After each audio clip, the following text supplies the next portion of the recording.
10, 9. Ignition sequence starts.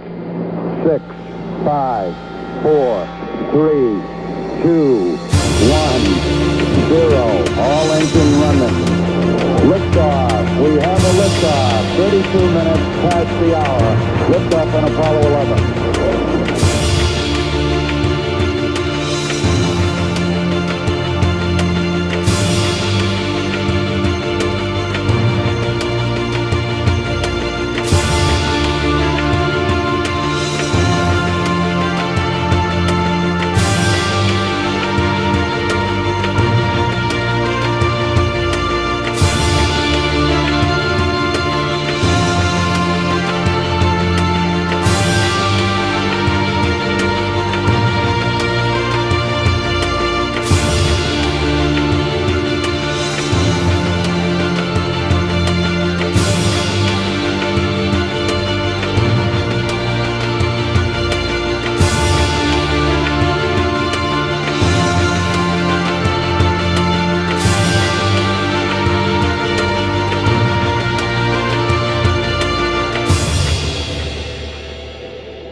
Sequence camera coming on.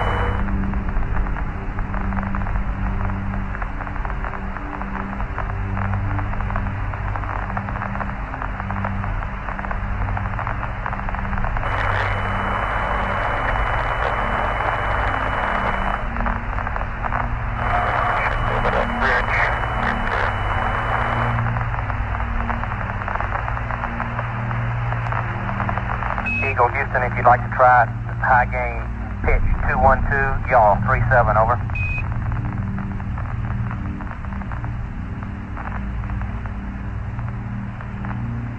Roger, I think I've got you on high gain now. Roger. Anything left here?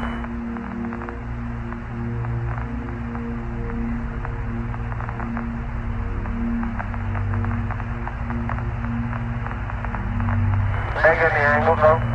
I'll let them in to use them before we yaw around. Roger. Pitch 212, yaw plus 37.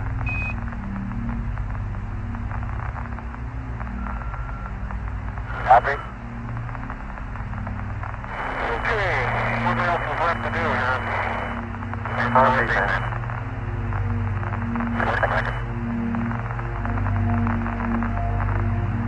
Your camera running? Cover.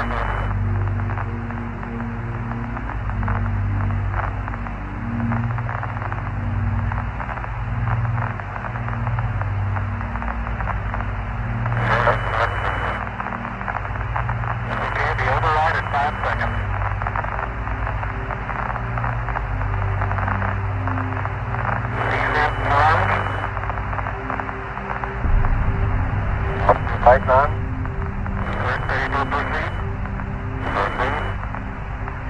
1, 0. Ignition 10%.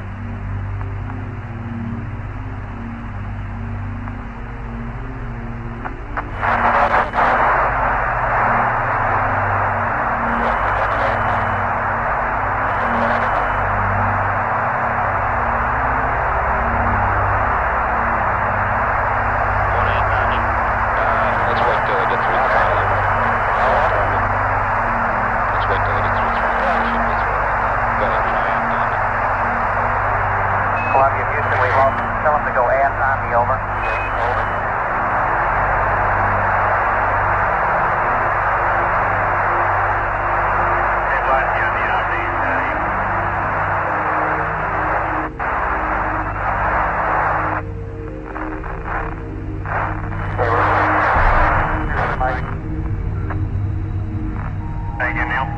I'll leave it blue. Relay to it.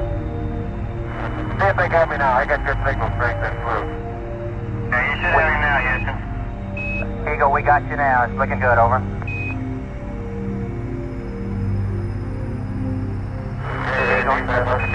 Eagle, Houston, everything's looking good here, over. Roger, copy. Eagle, Houston, after yaw around, angle, S-band pitch, -9er, yaw, +18.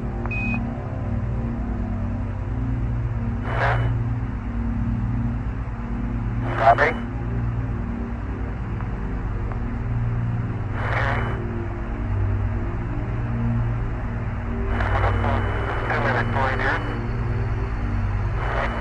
Action things agree very closely.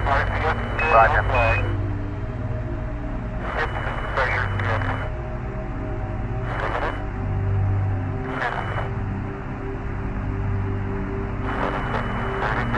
Date on. Altitude a little high.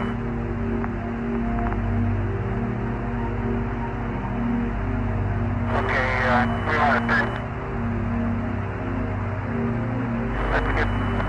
Want to get rid of this radar? Yeah. Just through?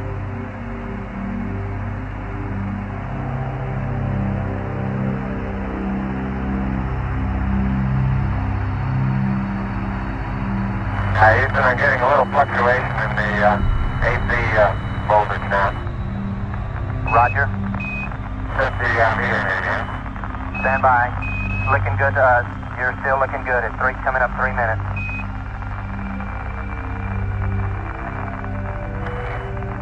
Okay, we went by the 3-minute point early. A little long. Looking so good. Hold it. Spot on. Our position check down range to us to be a little off. Roger, copy. Ag is showing about 15 per second greater rate of descent.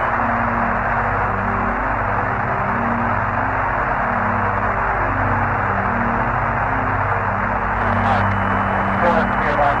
Stand by. Altitude 370. I got my fuel making a line.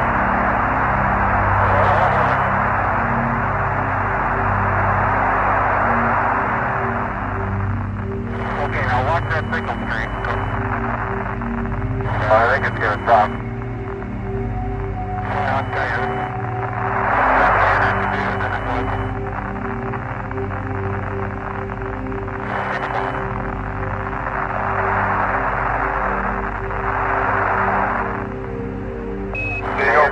You're a go. Need that signal in 4 minutes. Roger, you're a go to continue power descent. You're a go to continue power descent. Roger. And Eagle, Houston, we got data dropout. You're still looking good.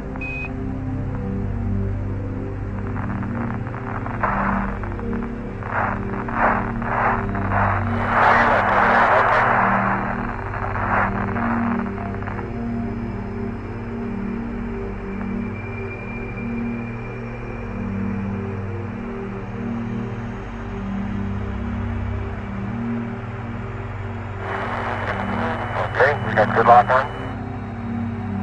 We got a lock on? Yeah. Altitude lights out. Okay. LH is minus 2,900. Roger, we copy. That's the Earth radar over with us. Houston, you're looking at our Delta H. That's affirmative. Program alarm. It's looking good to us, over. The 1202. 1202.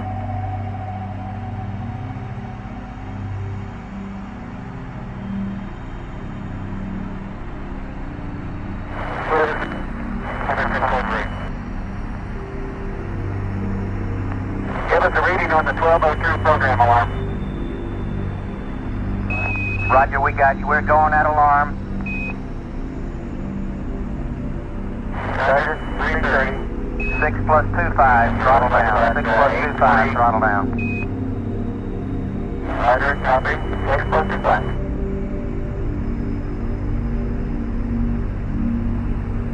Same alarm, and it appears to come up when we have a 1668 up. Roger, copy.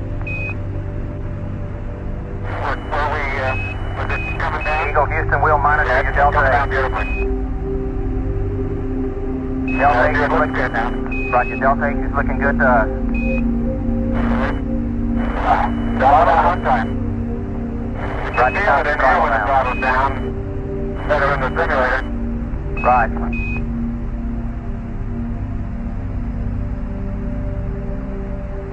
Action things look real close. Okay.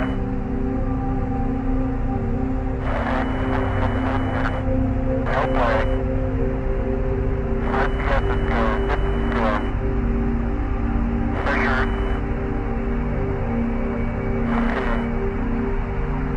At 7 minutes, you're looking great to us, Eagle. Okay, I'm still on through, so we may tend to lose as we gradually pitch over. Let me try auto again now, see what happens. Roger.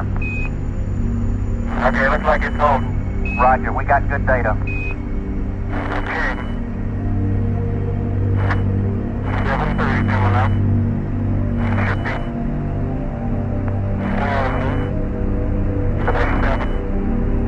60. Tail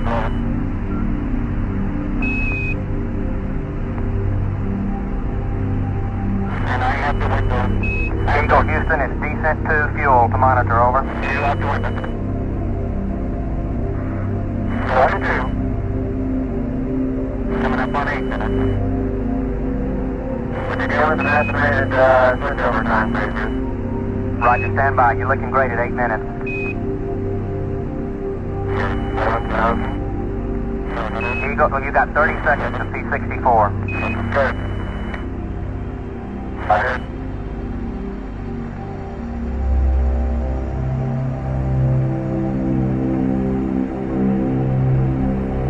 Eagle Houston coming up 8:30. You're looking great.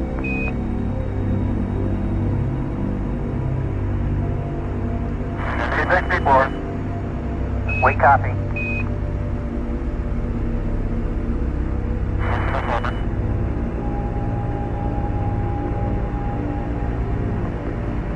Okay, 5,100 feet per second. Eagle, you're looking great. Coming up 9 minutes. I'm going to check my attitude skills.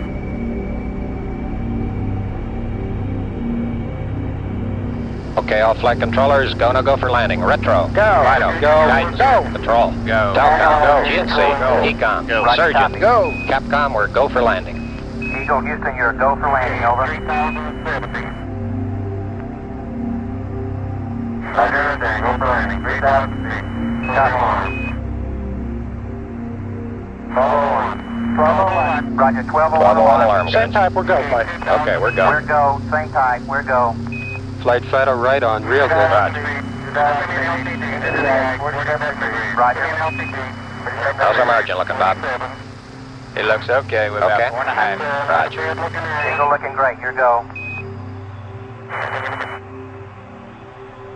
Okay. 1,030 is good. What's LPG? Roger, 1202. We copy it. 35 degrees. 35 degrees. 750 feet coming down to 23. Okay. 700 feet, 21 down. 33 degrees. Pretty rocky area. 600 feet down to 19. I'm going to 540 feet down to 30 and a 15.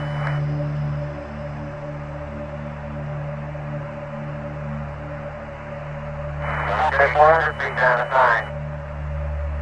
68 forward. Okay. 350 feet down at 4. Ready, 6.5 down.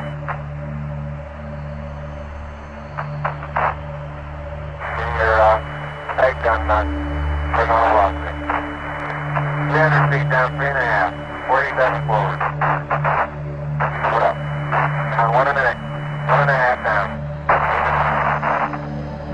670? Yeah, that's the fuel. Okay, looks like a good area here. I got this panel out there. 250 down to 2.5. 19 forward. Altitude, velocity light. 3.5 down. 220 feet.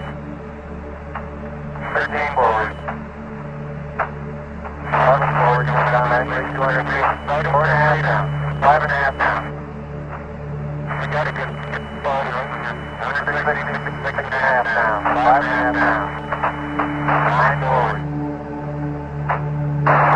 Good. 120 feet. 100 feet, 3.5 down. 9 forward. 5%. 100 right. Okay, 75 feet. That's looking good. Down a half. 6 forward. 60 seconds. Lights on. 60. Down 2.5. Forward. Forward. 40 feet down 2.5. Picking up some dust. 30 feet, 2.5 down. Straight shadow. 4 forward. 4 forward, drift to the right roll. 6 feet, down a half. 30 seconds. Forward. Right.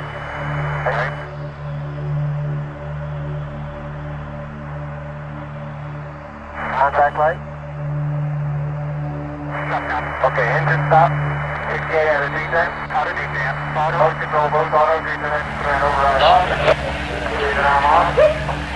413 is in. We've had shutdown. We copy you down, Eagle. Okay, everybody, T1. Stand by for T1. Tranquility Base here. The Eagle has landed.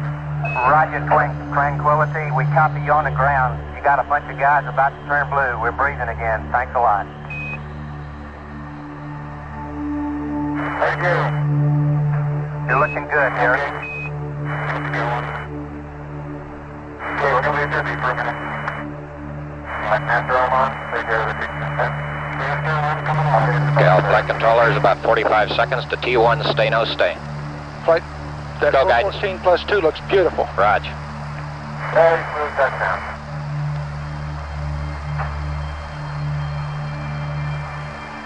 Okay, keep the chatter down in this room.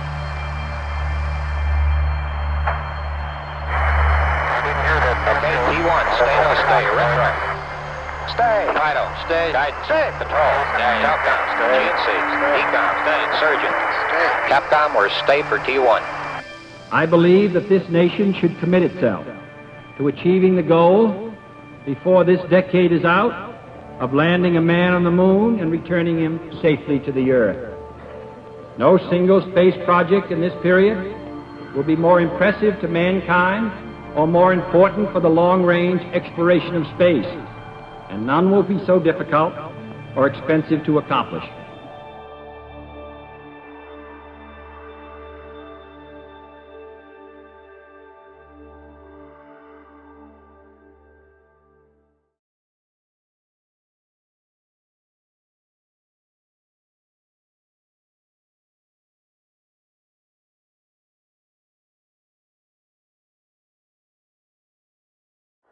Okay, can you pull the door open a little more? Right, clear. Okay. Did you get the mace down? I'm going to pull it now.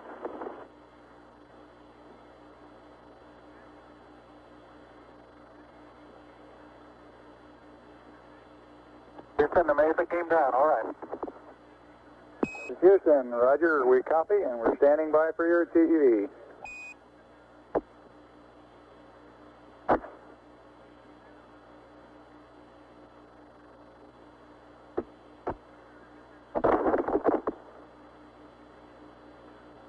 Houston, this is Neil, radio check. Neil, this is Houston, loud and clear. Break, break, Buzz, this is Houston, radio check and verify TV circuit breaker in. Roger, TV circuit breaker's in. Base 5 clear. Roger. And we're getting a picture on the TV. TV. Okay. You got a good picture, huh? There's a great deal of contrast in it, and currently it's upside down on our monitor, but we can make out a fair amount of detail.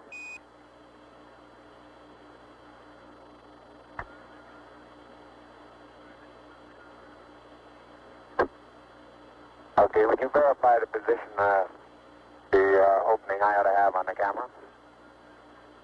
Stand by.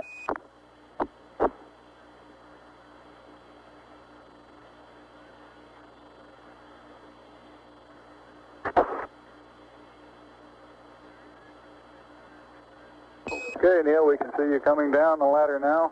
Neil, we can see you coming.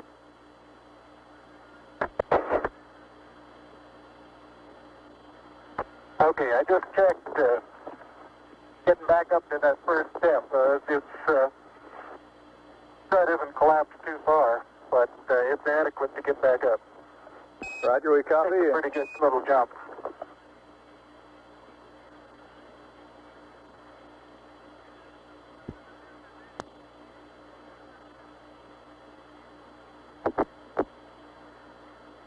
Buzz, this is Houston. F2, 1/160th second for shadow photography on the sequence camera. Okay. I'm at the foot of the ladder. The LEM footbeds are only depressed in the surface about 1 or 2 inches, although the surface appears to be very, very fine-grained as you get close to it. It's almost like a powder. Ground mass is very fine.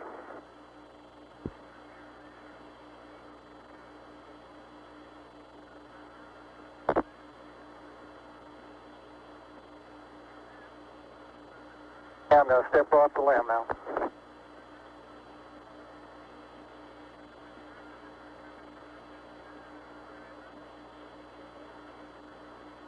That's one small step for man, one giant leap for mankind.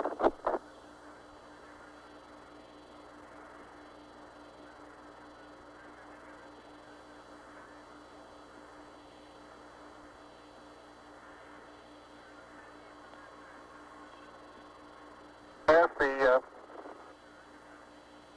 surface is fine and powdery, I can pick it up loosely with my toe. It does adhere in fine layers, like powdered charcoal, to the sole and sides of my boot. I only go in a small fraction of an inch, maybe an eighth of an inch, but I can see the footprints of my boots and the treads in the fine sandy particles. Neil, this is Houston. We're copying.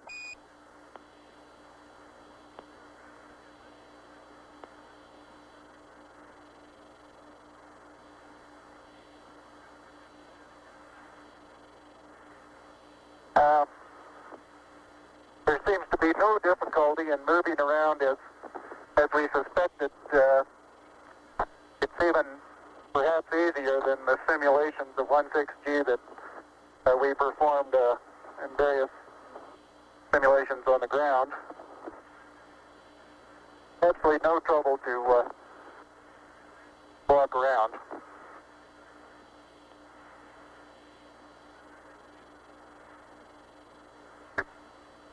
Okay, the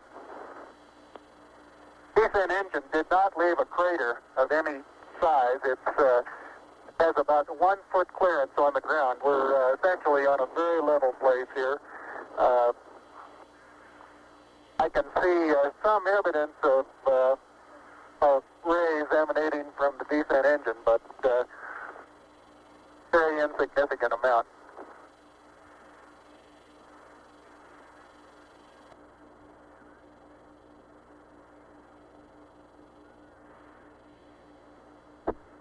Okay, Buzz, we ready to bring down the camera? I'm all ready. I think it's 2 miles squared away in good shape. Okay. Okay, you'll have to pay out all the LEC. Now, it looks like it's coming out nice and evenly. Okay, it's quite dark here in the shadow and a little hard for me to see that I have good footing. I'll work my way over into the sunlight here without looking directly into the sun. Okay, it's taut now.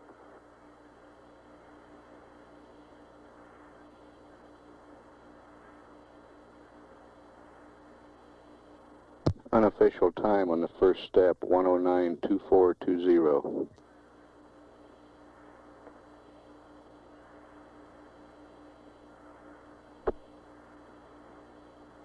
I think you're pulling the wrong one.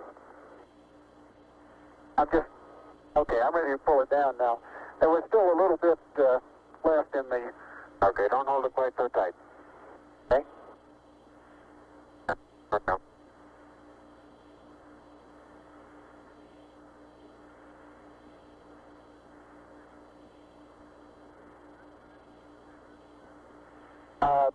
Looking up at the lamb, I'm standing directly in the shadow now, looking up at Buzz in the windows. And I can see everything quite clearly. The light is sufficiently bright, backlighted into the front of the limb, that everything is very clearly visible.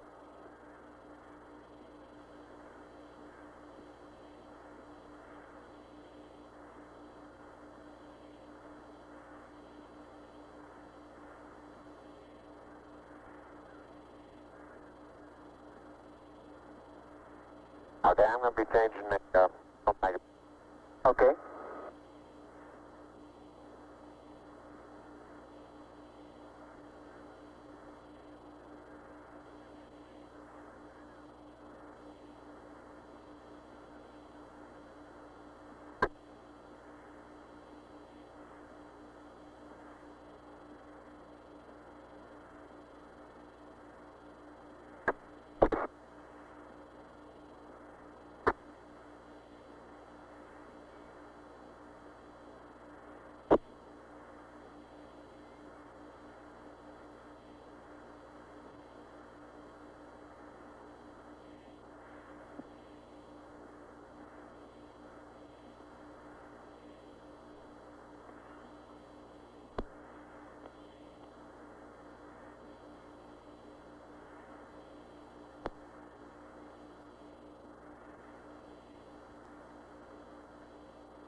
The surgeon says that Camera installed on the ICU bracket. the surgeon says the crew is doing well. Data is good, crew is doing well. And I'm still in the LEC on the secondary struts.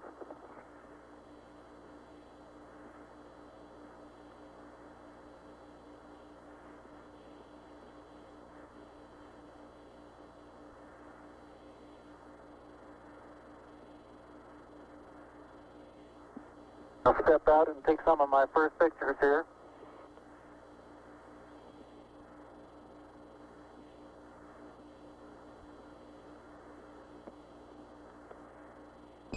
Roger, Neil, we're reading you loud and clear. Let's see, getting some pictures and the contingency sample.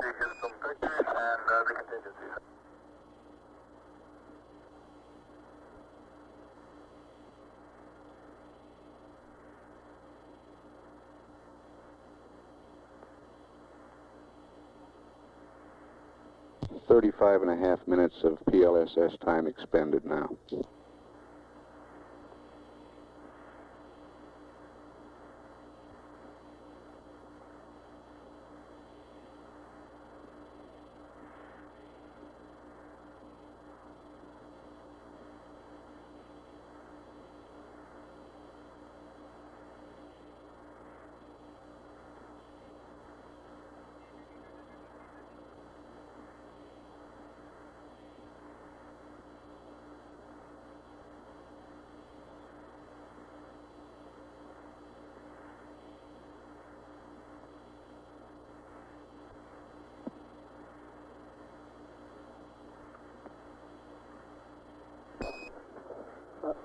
Neil, this is Houston. Did you copy about the contingency sample? Over. All right, you're going to get to that just as soon as I finish these picture series.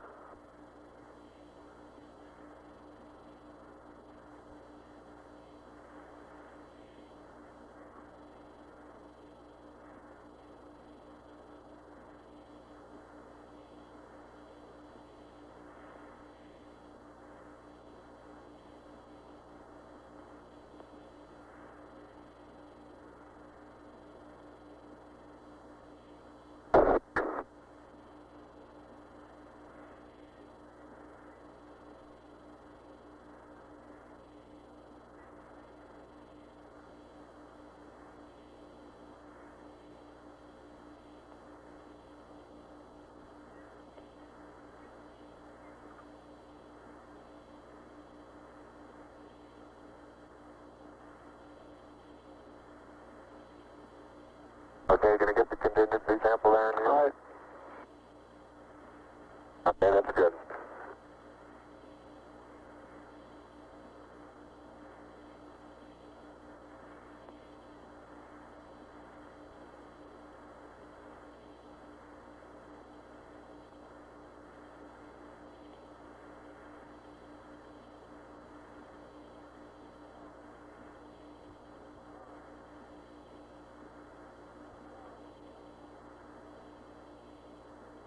Okay, the contingency sample is down and it's up sample. Like it's a little difficult to dig through the initial crust. Very interesting. It's a very soft surface, but here and there where I plug with the contingency sample collector, I run into very hard surface, but it appears to be very cohesive material of the same sort. I'll try to get a rock in here. Just a couple.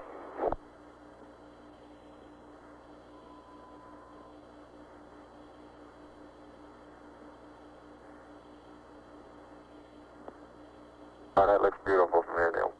It has a stark beauty all its own. It's like much of the high desert of the United States. It's different, but it's very pretty out here. Be advised that a lot of the rock samples out here, the hard rock samples, have what appear to be vesicles in the surface. Also, I'm looking at one now that appears to have some sort of phenocryst. Houston, roger out.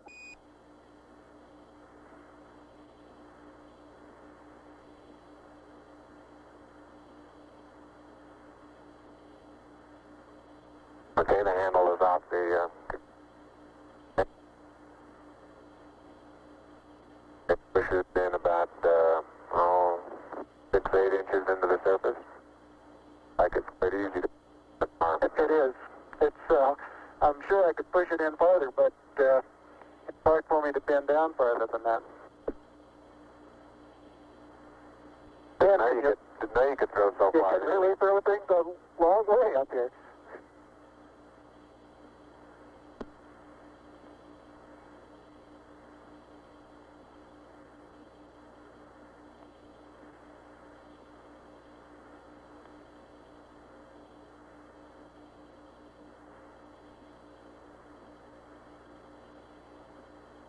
My pocket open, Buzz?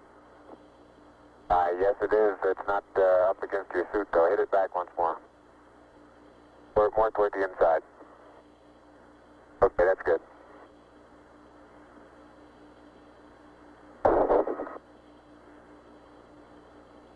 That in the pocket? Yeah, push down. Got it? Now, it's not all the way in. Push it. There you go.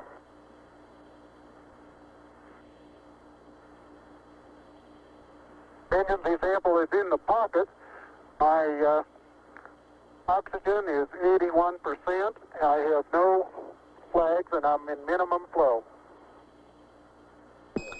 This is Houston, roger Neil.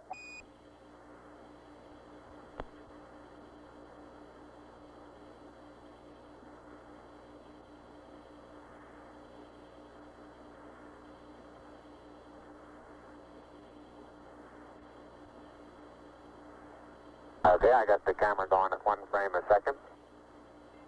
Okay?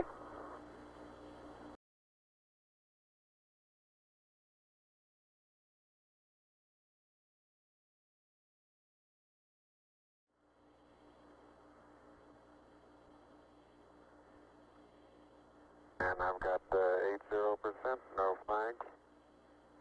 Good.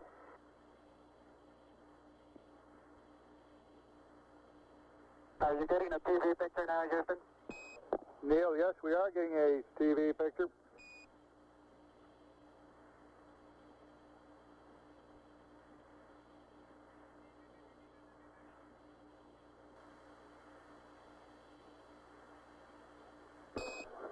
Neil, this is Houston. We're getting a picture. You're not in at the present time. We can see the bag on the LEC being moved by Buzz, though. Here you come into our field of view. Oh, Buzz, let me move that over the edge for you. Okay, ready for me to come out? Yeah, just stand by a second. I'll move this over the handrail.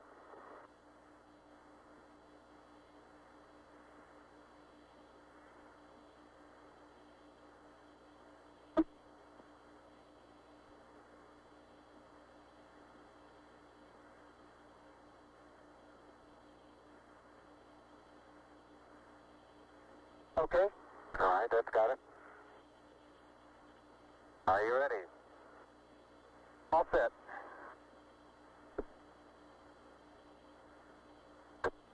Okay, you saw what difficulties I was having. I'll try to watch your bliss from underneath here.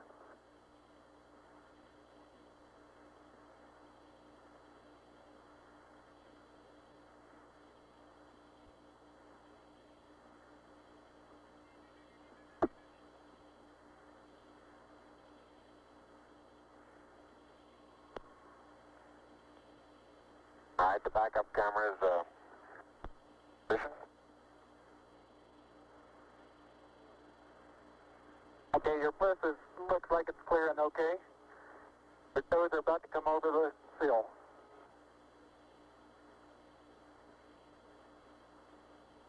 Okay, now drop your bliss down. There you go, you're clear.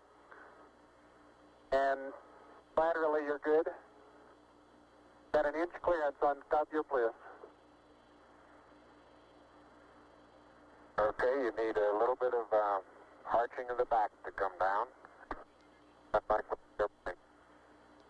How far are my feet from the Okay, you're right at the edge of the porch. Okay. Back in from...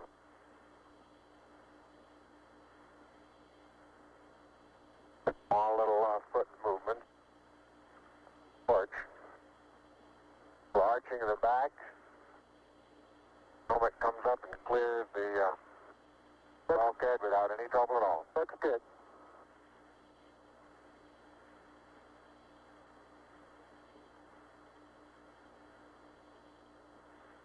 .45 minutes PLSS time expended.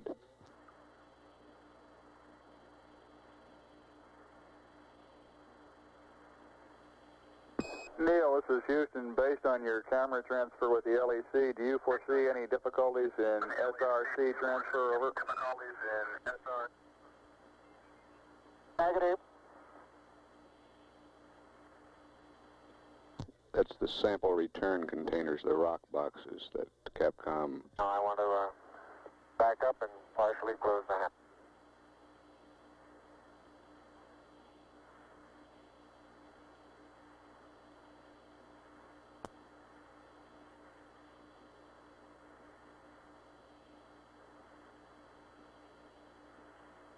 Making sure not to lock it on my way out.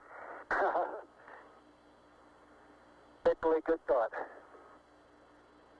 That's our home for the next couple hours. We want to take good care of it. Okay, I'm on the top step and I can look down over the RCU and landing gear pad. It's a very simple matter to hop down from one step to the next. Yes, I found it to be very comfortable, and walking is also very comfortable.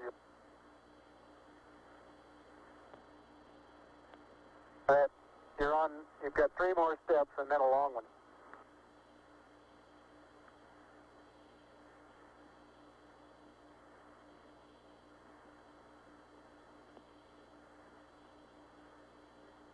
Okay, I'm going to leave that 1 foot up there and both hands down about the 4th rung up. There you go. Okay, now I think I'll do the same.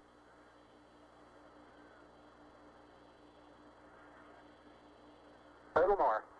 About another inch. There, you got it? That's a good step. Yep. About a 3-footer.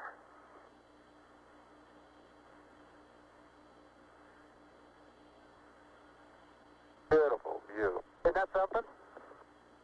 Magnificent sight out here.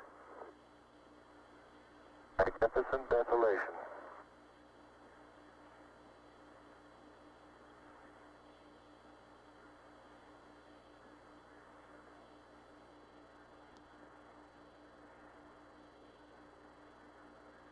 Both PLSS is nominal on consumables.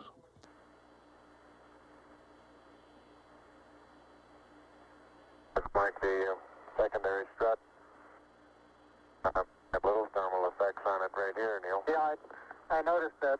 Seems to be the worst, although similar effects are on all around.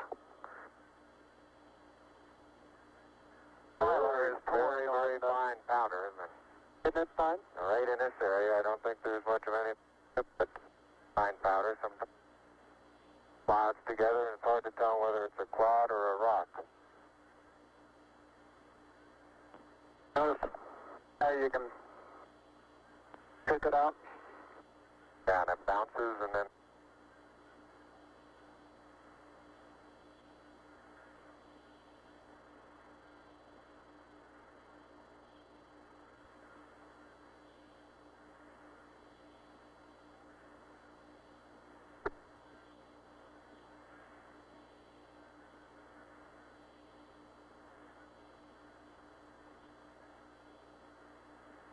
reaching down, fairly easy. Got my suit 30 at this stage.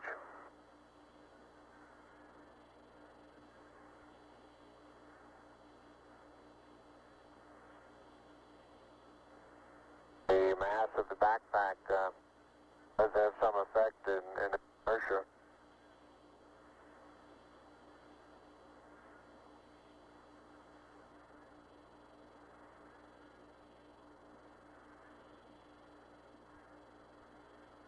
There's a slight tendency I can see now to backwards due to the soft, very soft texture. Oh, you're standing on a rock, big rock there now.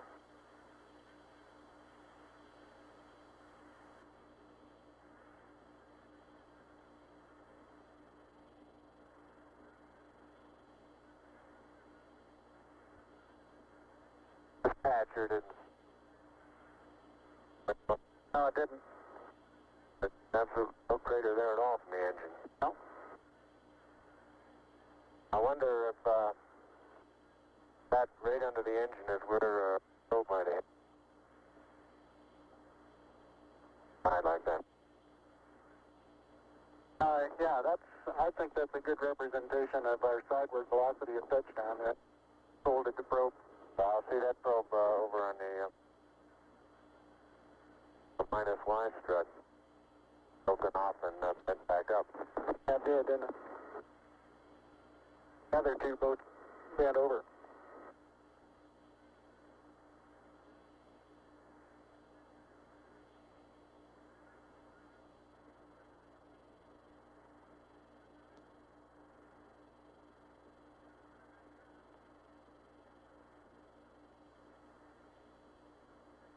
Can't say too much for the visibility right here without the visor up. Pretty dark. It looks like there's a surface of a flat, rounded rock.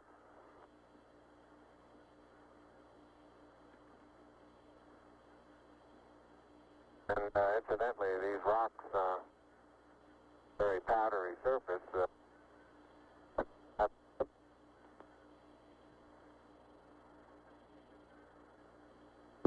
Say again, please, Buzz. You're cutting out. And here's some. I say that the rocks are rather slippery. Roger. Very powdery surface when it's on there. Fill up all the very little fine porises. They'll tend to slide over it rather easily.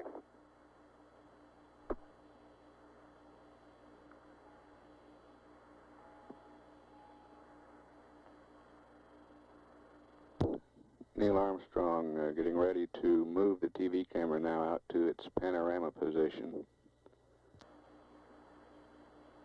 traction seems quite good. Particular area.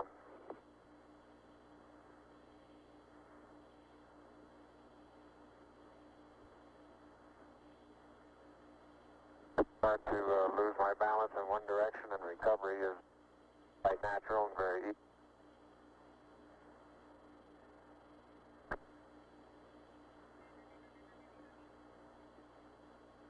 And moving arms around Jack doesn't off the surface. Not quite that light-footed. And I have the insulation off the Mesa now. The Mesa seems to be in good shape. You have to be careful that you're leaning in the direction you want to go, otherwise you slightly inebriate. 80. In other words, you have to cross your foot over to stay underneath where your center of mass is.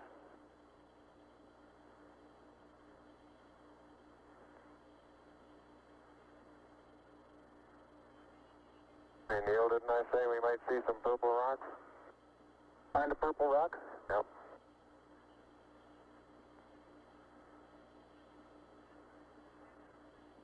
Very small, sparkly fragments are the rock. They're like the sun in places. I would make a first guess at some sort of biotite.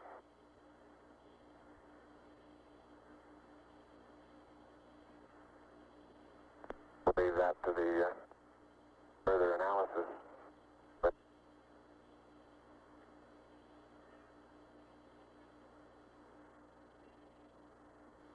soil compacts underneath. Completely no bed. You don't sink down more than a quarter of an inch.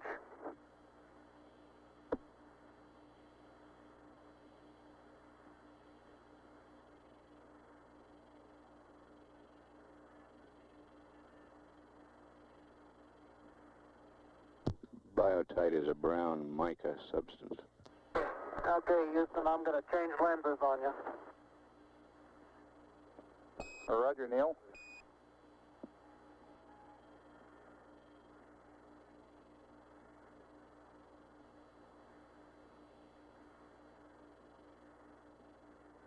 Life support consumables still looking good.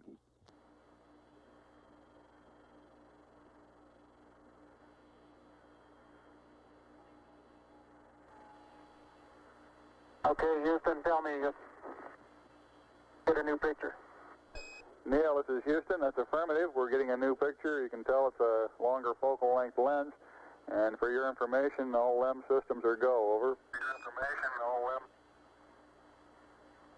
I appreciate that. Thank you.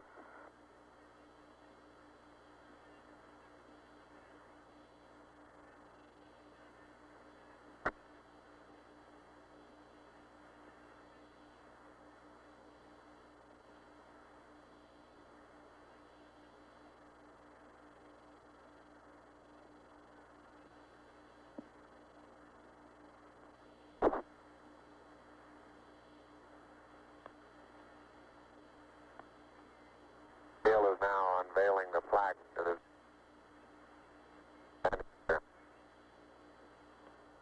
Roger, we got you bore-sighted, but back to one side. Bore-sighted.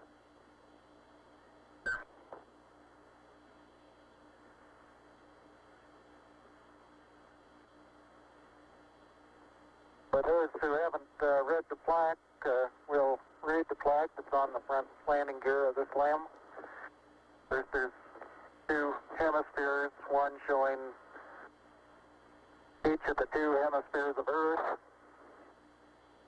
Underneath it says, "Here men from the planet Earth first set foot upon the moon, July 1969 AD. It came in peace for all mankind." It has the crew members' signatures and the signature of the President of the United States.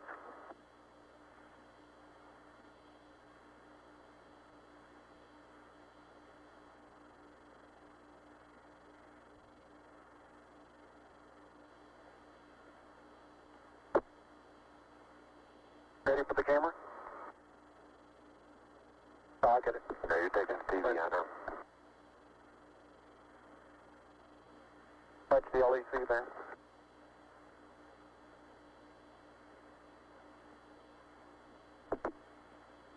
Now, I'm afraid these soft materials are going to get dusty.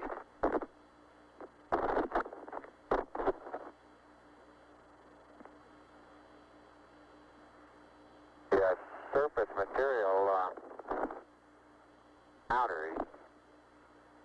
I don't know how good your lens is, but if you can touches, like gloves.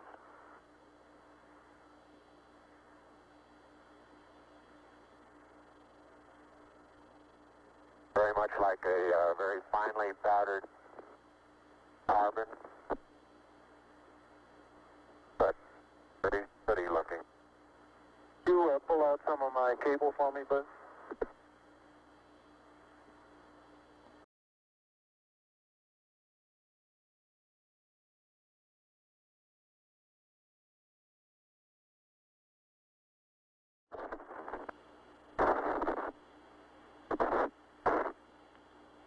Houston, how close are you able to get things in focus? This is Houston. We can see Buzz's right hand. It's somewhat out of focus. I'd say we were focusing down to probably about 8 inches to a foot behind the position of his hand when he was pulling out the cable.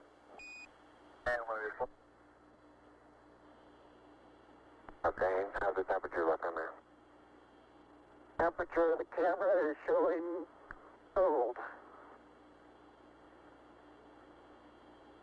I'm a little cool. I think I'll take.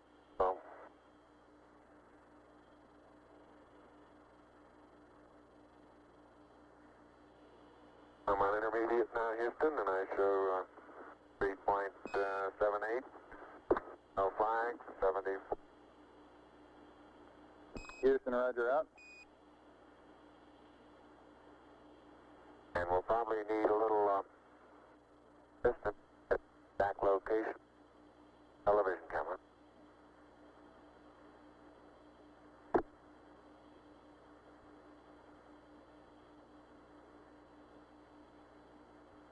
And Neil, it look at the minus Y strut.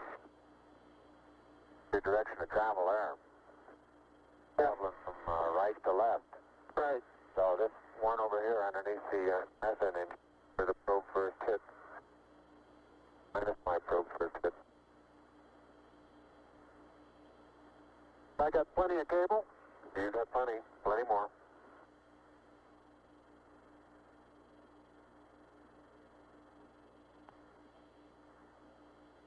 Okay, I think I got the end of it. Something interesting in the bottom of this little crater here. Maybe.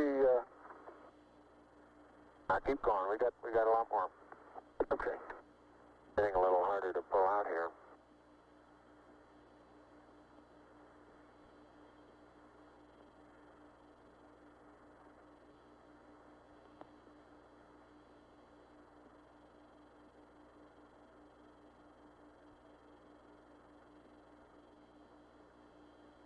If you stand on the ladder facing forward, the minus Y strut is the landing gear to your left. Say I am, Buzz. 40, 50 feet. Why don't you turn around and let them get a view from there and see what the field of view looks like. You're backing into the cable. Okay. Turn around to your right, be better. I don't want to go into the sun if I can avoid it. That's right, yeah. I just leave it. All right, let it Sit sit like there. that and walk around it.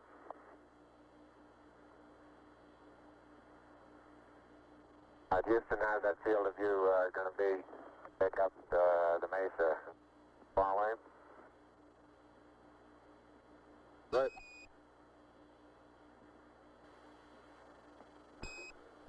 Neil, this is Houston. The field of view is okay. We'd like you to aim it a little bit more to the right, over.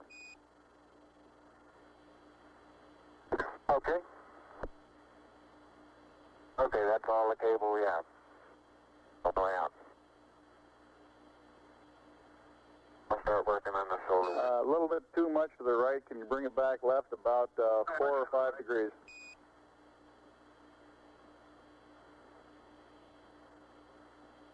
Okay, that looks good, Neil. Okay, that looks good, Neil. Okay, now, think I ought to be farther away or closer? Can't get too much further away. Let's try it like that for a while. I'll get a couple panoramas with it here. Roger, you look okay as far as distance goes, Neil, and we'll line you up again when you finish the panorama. You're going too fast on the panorama sweep. You're going to have to stop for... I haven't stopped. I haven't set it down yet. That's the first picture in the panorama. Right there. Roger.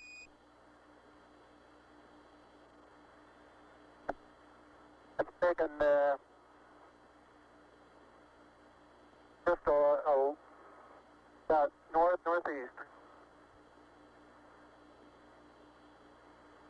Tell me if you got a picture, Houston. Well, we've got a beautiful picture, Neil. Okay, I'm going to move it.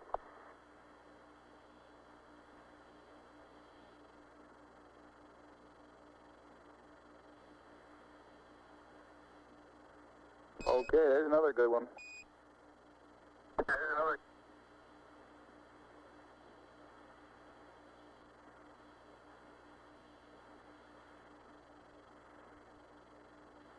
Okay, we've got that one.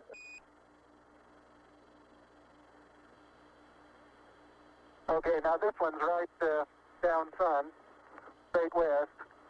And I want to know if you can see an angular rock in the foreground.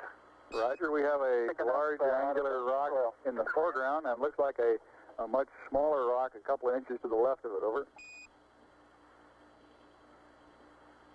Right, and then on beyond it about 10 feet is an even larger rock that's very rounded. That rock is about, the closest one to you is about sticking out of the sand about 1 foot. It's about 1.5 feet long, and it's about 6 inches thick, but it's standing on edge. Roger.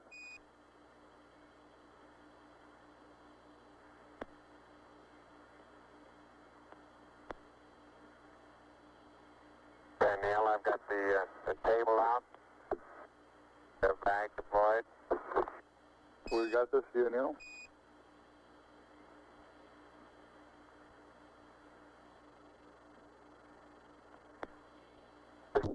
Straight south.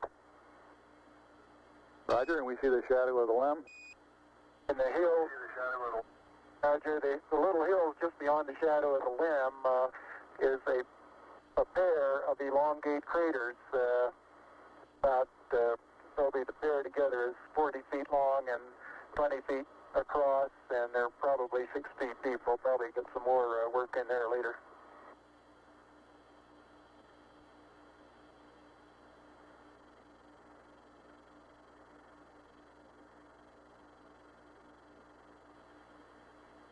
Roger, and we see Buzz going about his work. How's that for a final? For a final orientation, we'd like it to come left about 5 degrees. Over.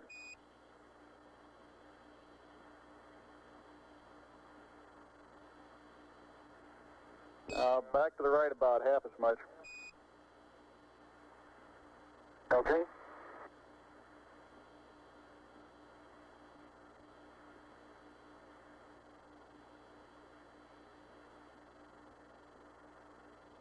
Okay, that looks good there, Neil. Yeah, that looks good there. Okay.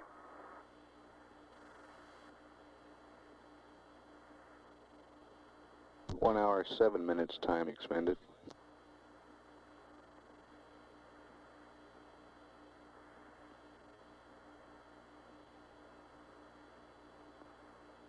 Okay, you can make a mark, Houston. Roger, hello, and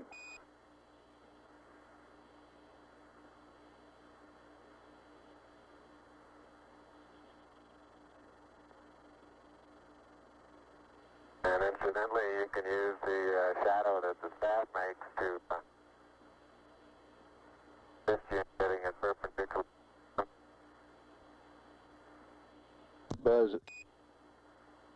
Buzz is erecting the solar wind experiment now.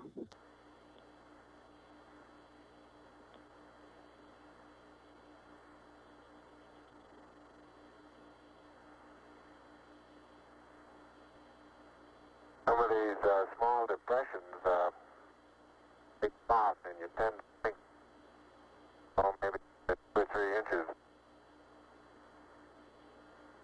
I can suggest exactly what the layer pictures showed when they pushed away a little bit. You can see force transmitted through the upper surface of the soil, and about 5 or 6 inches away, it breaks loose and moves as if it were caked on the surface, when in fact it really isn't. I notice in the soft spots where we have footprints nearly an inch deep that the soil is very cohesive, and it will retain a slope of probably 70 degrees on the side of the footprint.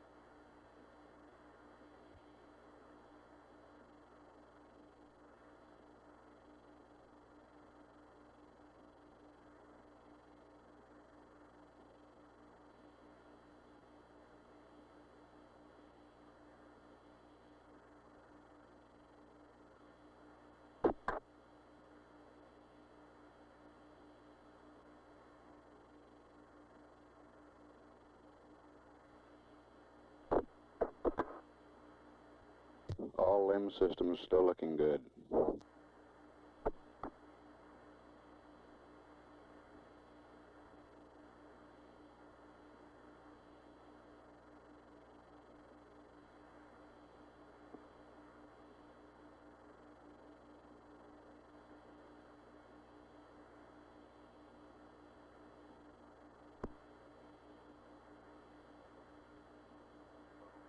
Okay?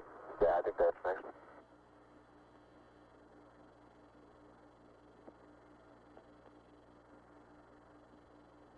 Did it come on?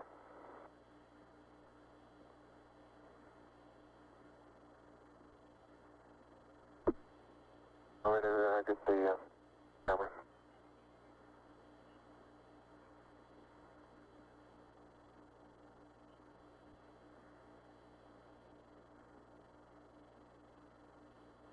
Take that part. Go out here with them.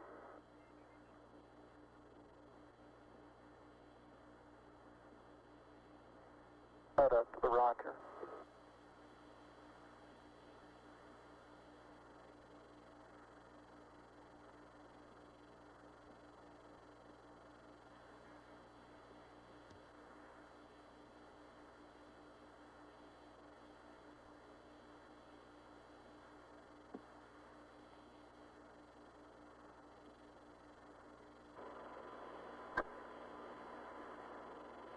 You'll have to extend that one.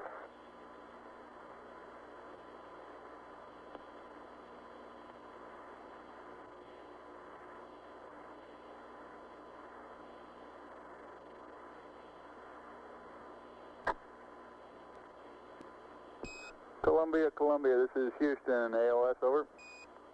Houston, ALS, over.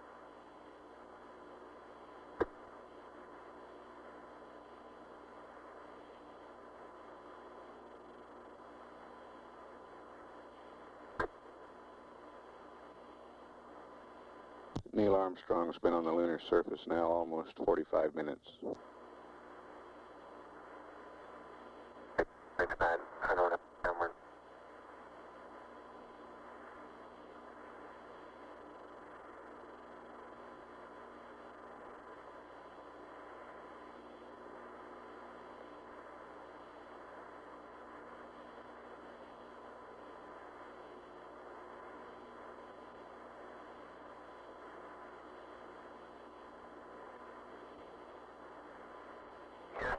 Columbia on the high gain, over.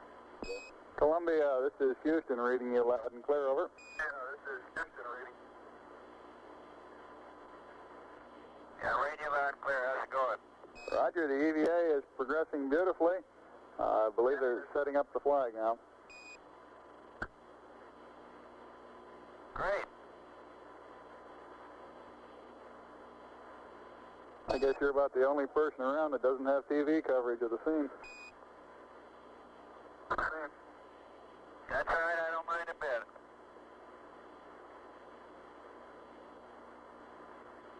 How is the quality of the TV? Oh, it's beautiful, Mike. It really is. Oh, geez, that's great. Is the lighting halfway decent? Yes, indeed. They've got the flag up now, and you can see the stars and stripes on the lunar surface. Beautiful, just beautiful.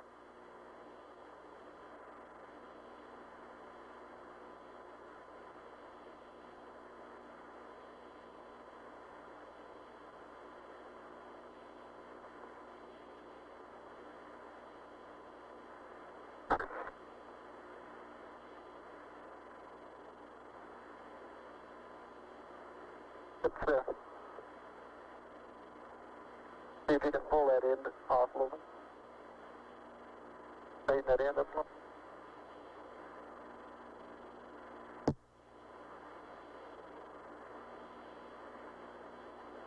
It won't go out.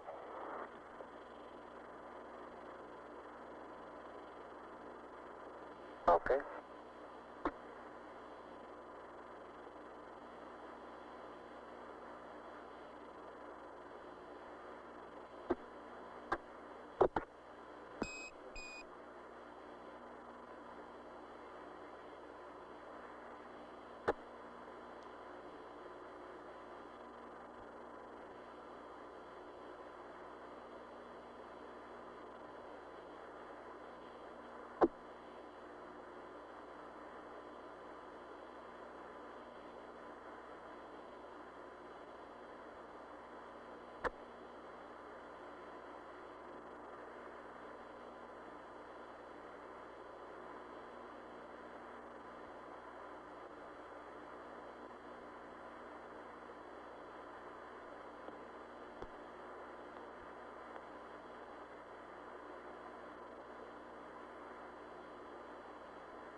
Neil, this is Houston, radio check, over. Hi, Roger. Houston, loud and clear. Roger out. Loud and clear, Houston. Roger, Buzz.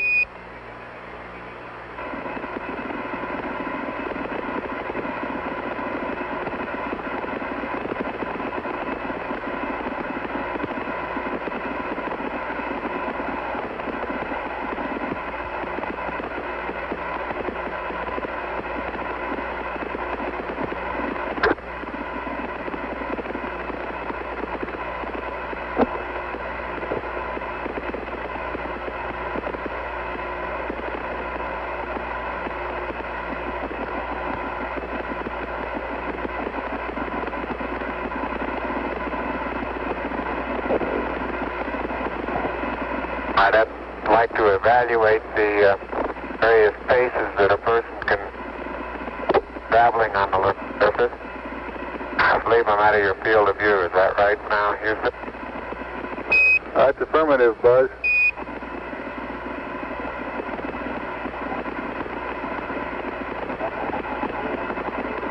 You're in our field of view now. You do have to be.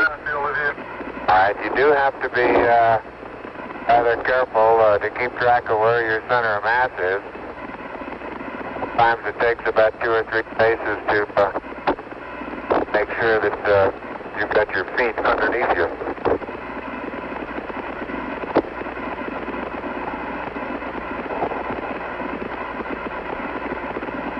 And about 2 or 3 or maybe 4 easy paces can bring you to a fairly smooth stop.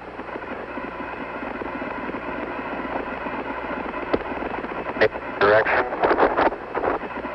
Like a football player, you just have to put out to the side and cut a little bit.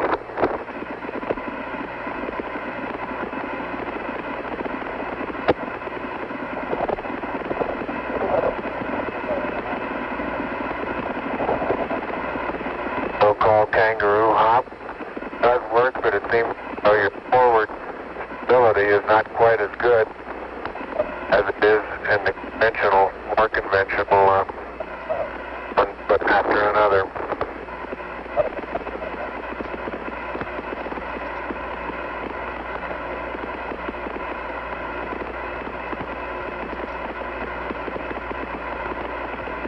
As far as saying what a sustained pace might be, I think the one that I'm using now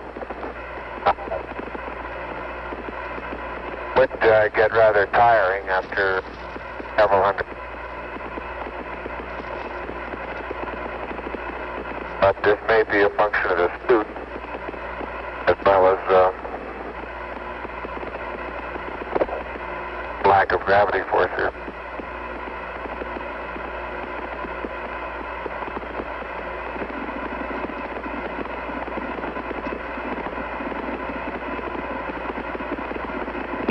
Tranquility Base, this is Houston. Could we get both of you on the camera for a minute, please?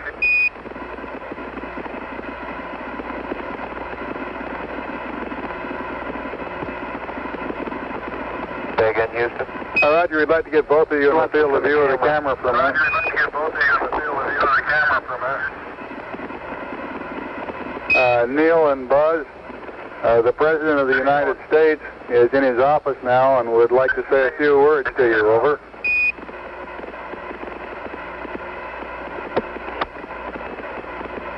That would be an honor. Go ahead, Mr. President. This is Houston out. Hello, Neil and Buzz. I'm talking to you by telephone from the Oval Room at the White House. And this certainly has to be the most historic telephone call ever made. I just can't tell you how proud we all are of what you... For every American, this has to be the proudest day of our lives. And for people all over the world, I am sure they too join with Americans in recognizing what an immense feat this is. Because of what you have done, the heavens have become a part of man's world. And as you talk to us from the Sea of Tranquility, it inspires us to redouble our efforts to bring peace and tranquility to Earth.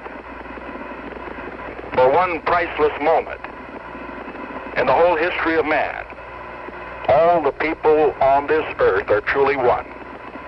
One in their pride in what you have done, and one in our prayers that you will return safely to Earth.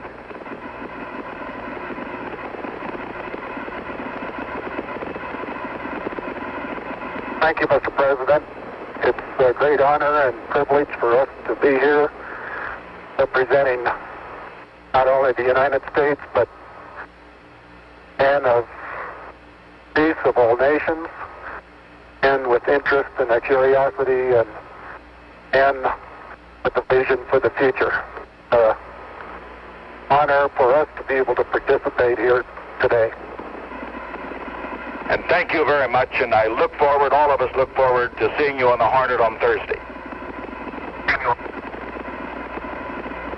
Look forward to that very much, sir.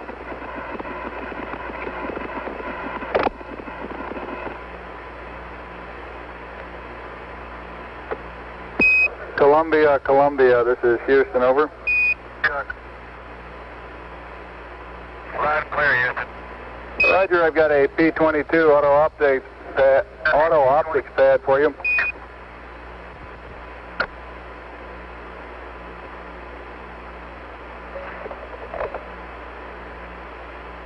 Roger, go ahead.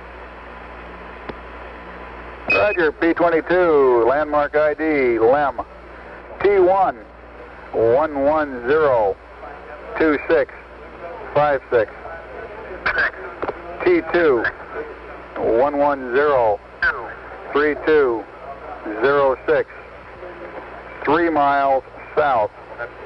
Time of closest approach, 1103340. Shaft 353.855. Trunnion 46.495. Roll 0. Pitch 250. Yaw 0. Over.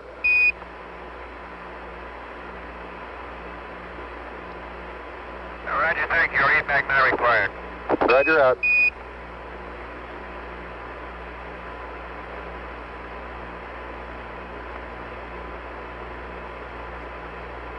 Houston, it's very interesting to note that when I kick my foot this material with no atmosphere here and it's gravity, they seem to leave, and most of them have about the same angle of departure and velocity. As where I stand, the large portion of them will impact at a certain distance out. There are several percentage, of course, that will impact different regions out, but it's highly dependent upon the initial trajectory upwards. Determine where most of the priority of the particle come down, like the terrain.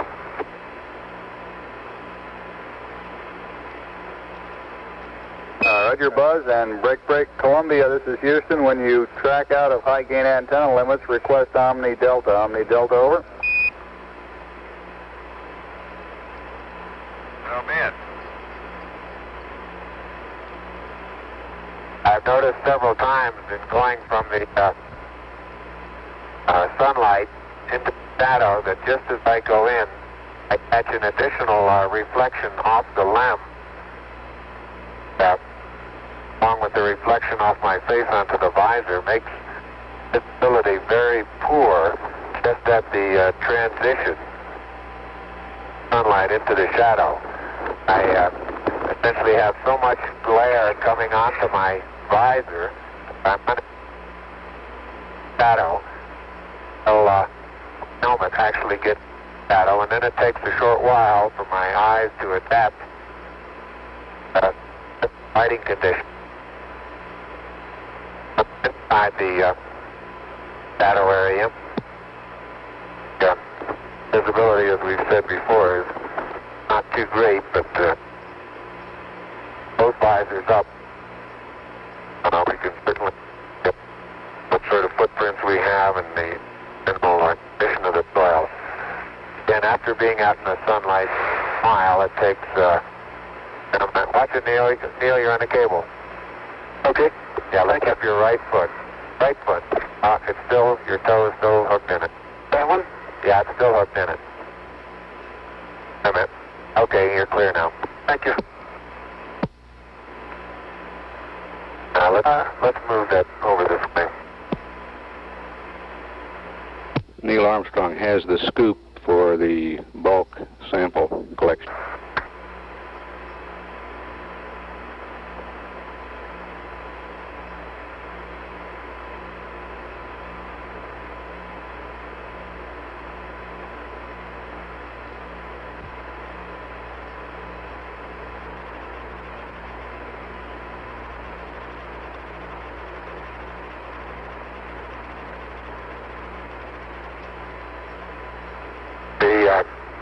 The blue color of my boot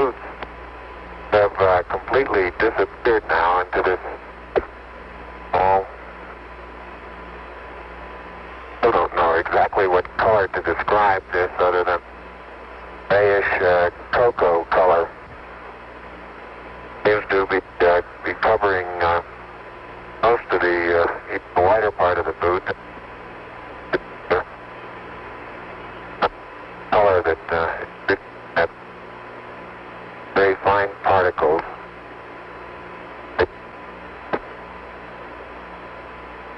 Buzz, this is Houston. You're cutting out on the end of your transmission. Can you speak a little more closely into your microphone, over?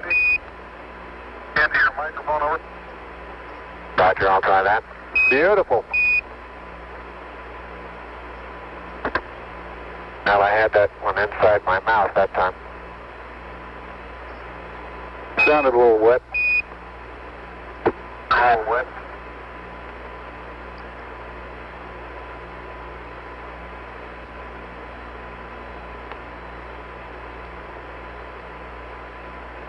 Neil's been on the surface an hour now.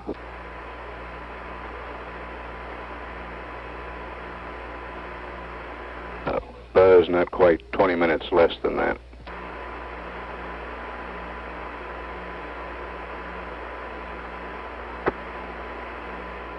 In general, time spent in the shadow doesn't seem to have any thermal effects.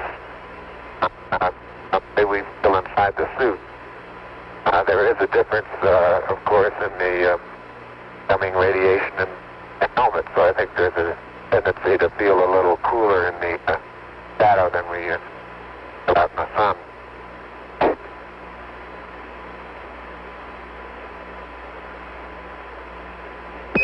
Columbia, this is Houston, over. Columbia, this is Houston, over.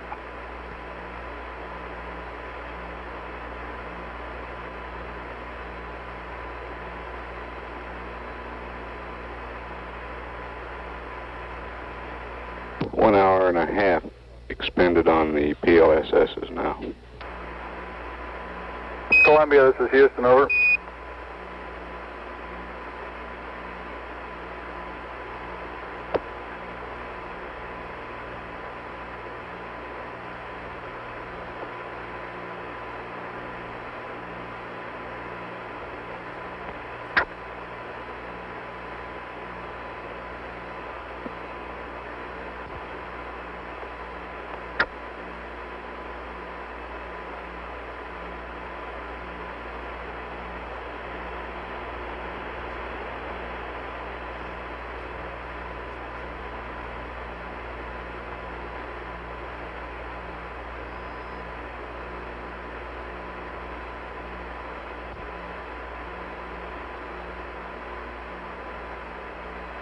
Columbia, this is Houston, over.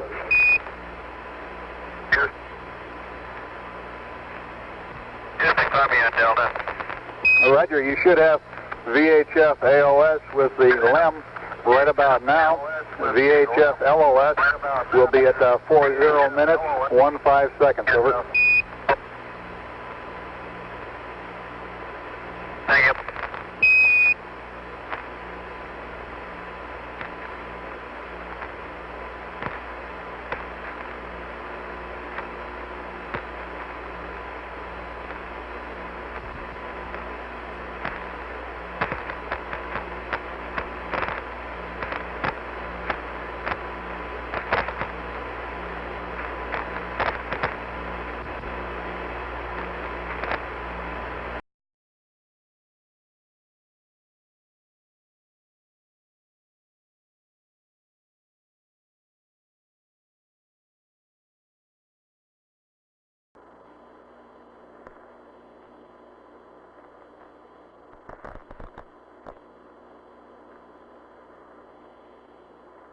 Heart rates on both crewmen averaging between 90 and 100. Flight surgeon reports they're right on the predicted number of the BTU units expended in energy of work. And he thinks they're in great shape. I look around the area, the contrast in general is comes about completely by virtue of the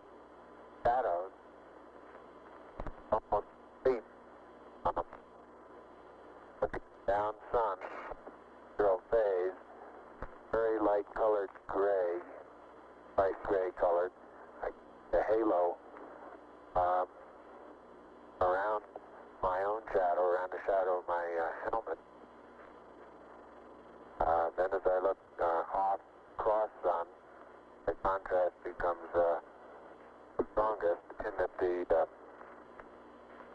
surrounding color is still fairly light. As you look down into the sun, but a larger amount of shadowed areas looking toward us, the general color of the surrounding is darker than cross sun. Contrast is not as great. Surveying all the dusty area that we've picked up, considerably darker in texture. Now, I've picked up one. I imagine that this has been out by certain impacts that we've that's a distinct surveyor. The same is true if I survey cross sun along the area that we've been walking. General, in addition to the fact that there are footprints there, general terrain where I've been up out of this surface trail is generally of a darker contrast, surrounding color.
You can see Neil Armstrong bringing scoop. The ram I'll be taking is about 30 to 40 feet out the bus. But Say again, which strut, please, Buzz? So it seems again, which strut, which? the plus V strut. Roger. And, right in this area, there are two craters. The one that's right in front of me now, as I look off in about the 11 o'clock position from spacecraft, about 30 to 35 feet across, and several rocks and boulders, 6, 8 inches across, varying sizes.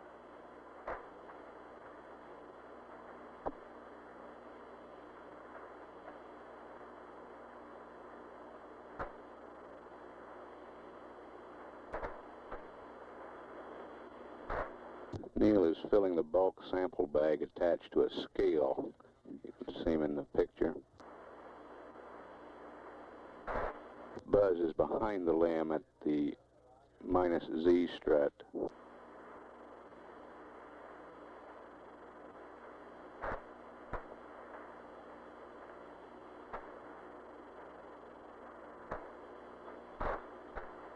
That's the landing gear directly opposite the ladder.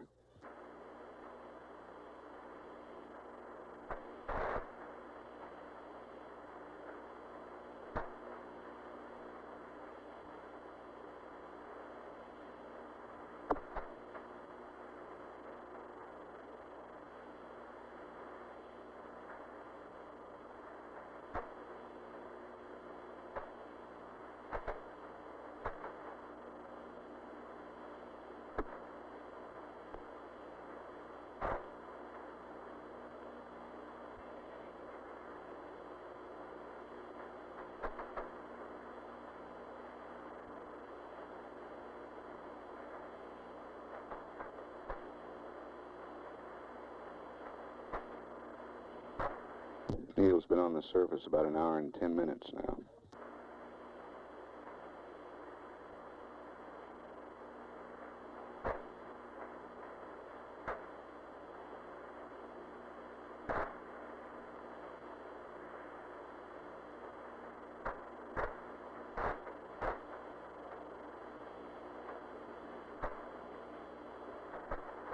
I'm now in the area of the minus Y strut. Taking some second photograph.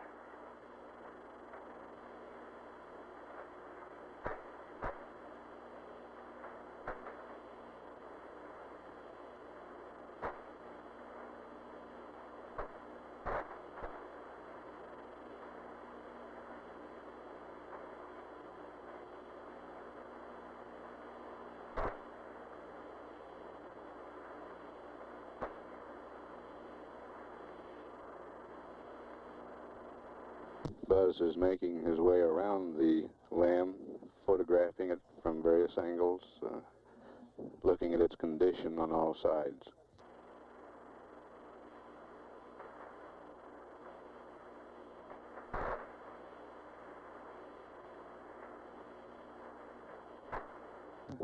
Neil's still occupied with the bulk sample.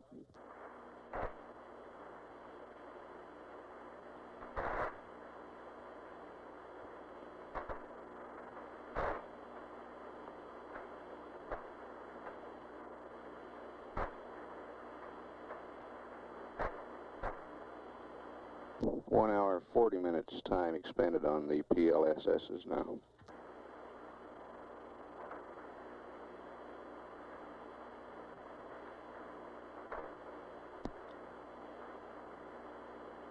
How's the bulk sample coming, Neil? Bulk sample is just being sealed.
Columbia, this is Houston. Go ahead, over.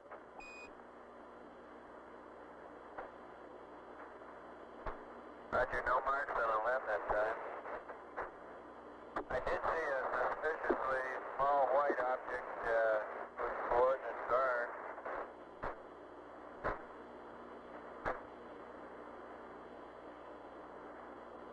Go ahead with the coordinates on the small white object.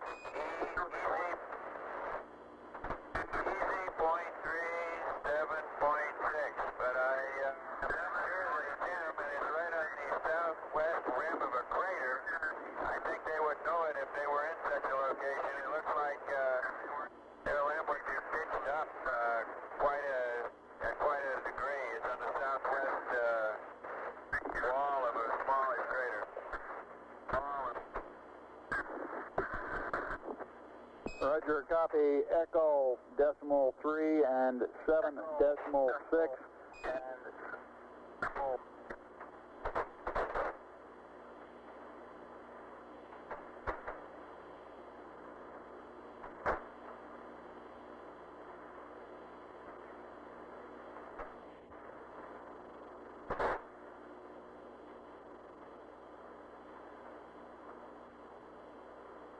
And Columbia, this is Houston. While I'm talking to you, LOS will be at 111 19er 31. ALS 112 05 43. Over.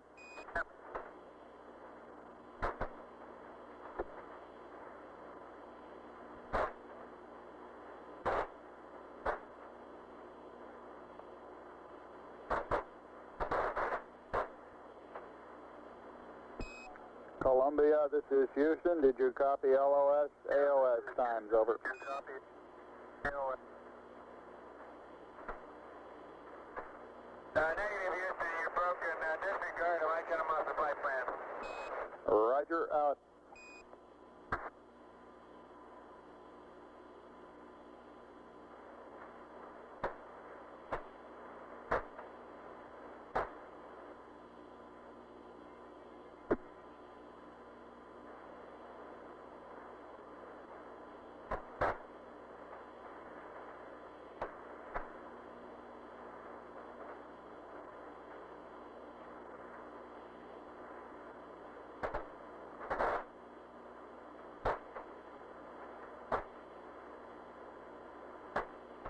The DOS deflector that's mounted on quad 1 seems to be a good bit more wrinkled right now on quad 4. You're breaking up again, Buzz. Breaking up again, Buzz.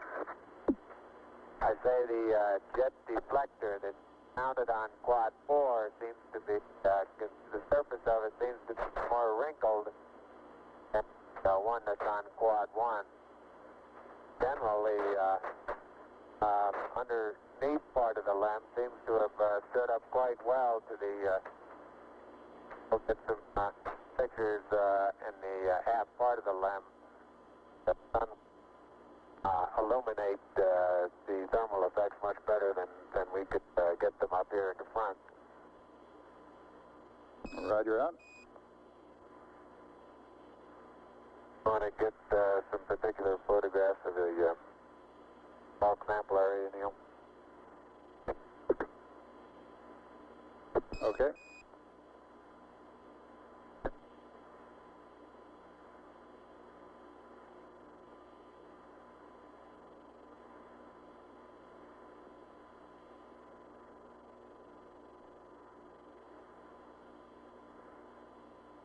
And Houston, Buzz here, I'm showing 3.78 SI.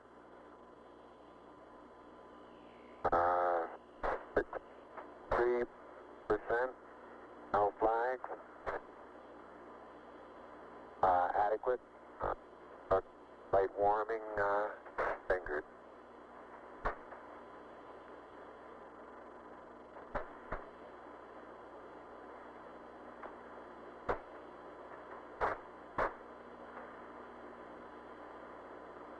Roger, and Neil has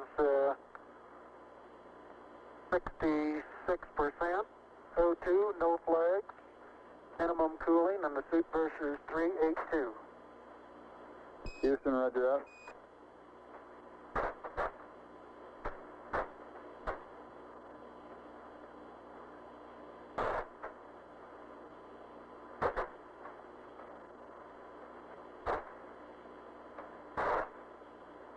Neil has finished collecting and packing the bulk sample.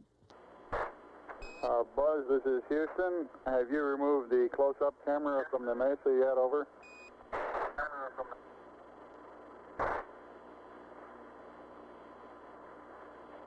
Negative, thank you.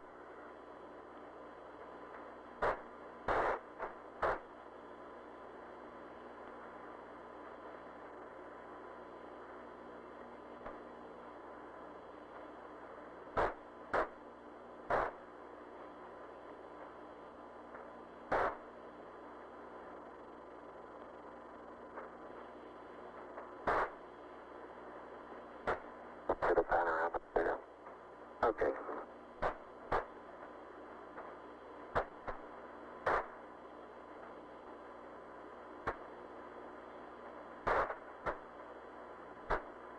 Got it?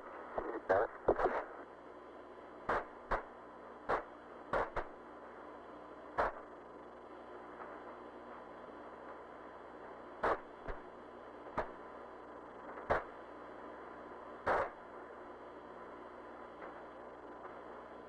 Houston, how does our timeline appear to be going? Roger, it looks like you're about a half hour slow on it. We're working on consumables. Over.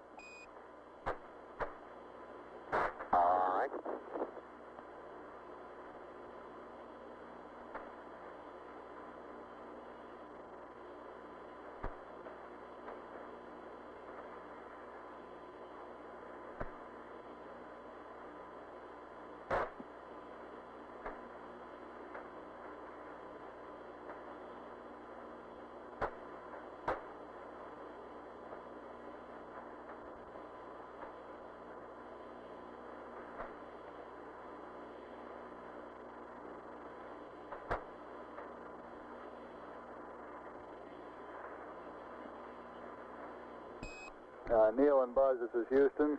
To clarify my last, your consumables are in good shape at this time. The 30-minute reference was with respect to the nominal timeline. Over. Roger, I understand that.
Neil's been on the surface now slightly over an hour and 20 minutes.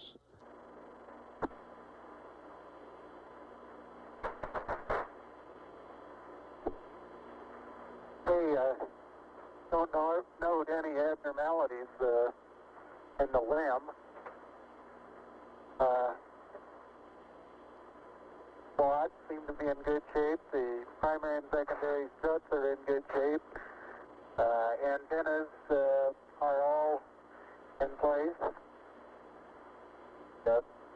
There's no evidence of problem underneath the limb due to either the engine exhaust or drainage of any kind.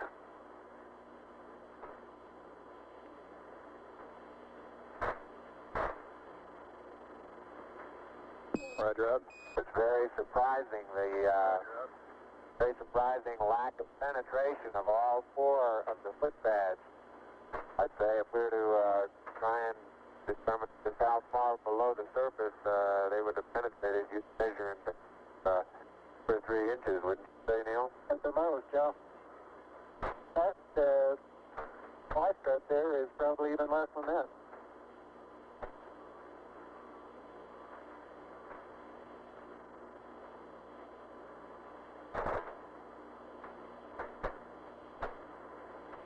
All right, great job.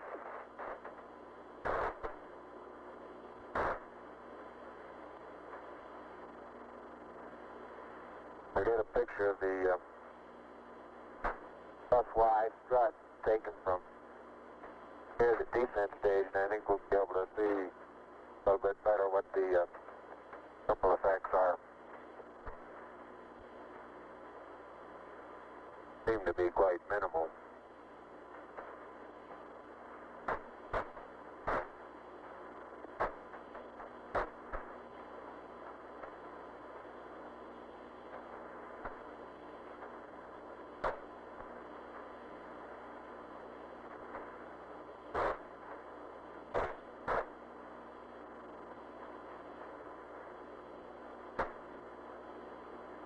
One picture taken the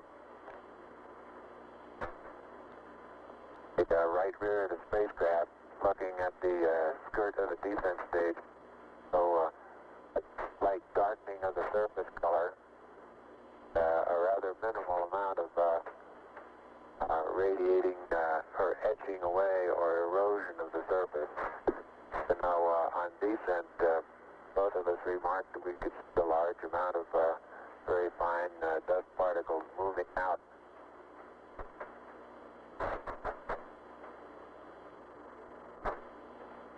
It was reported beforehand that we would probably see an outgassing from the surface after actual engine shutdown, but I recall I was unable to verify that.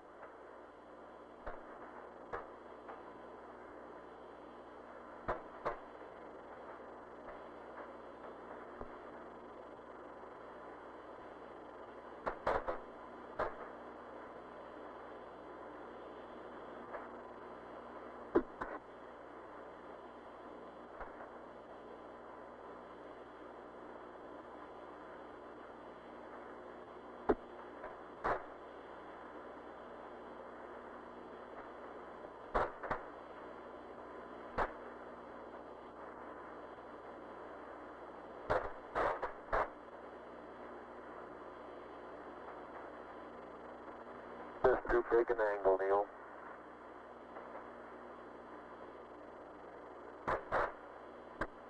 Yep. I think you're right.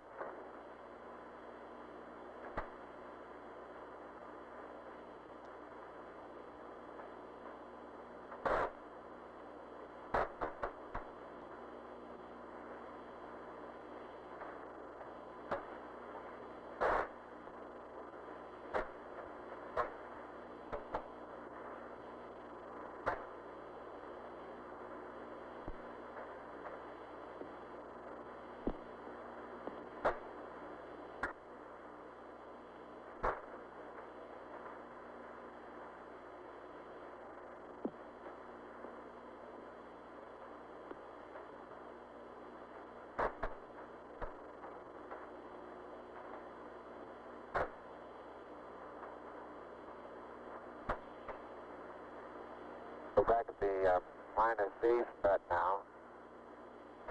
Area up there we're taking to the bed will take very little force of impact that we actually have.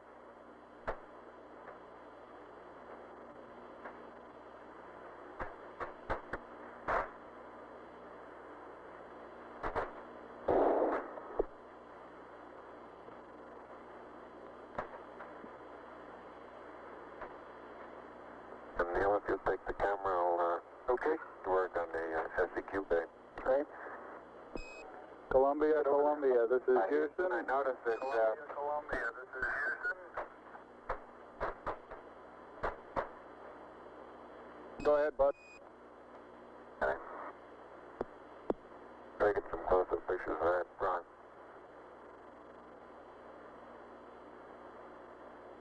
I was saying that Houston stop and take a photograph of something and then want to start moving again sideways. Quite a tendency to start doing it with just gradual sideways hops because you start getting momentum. Roger.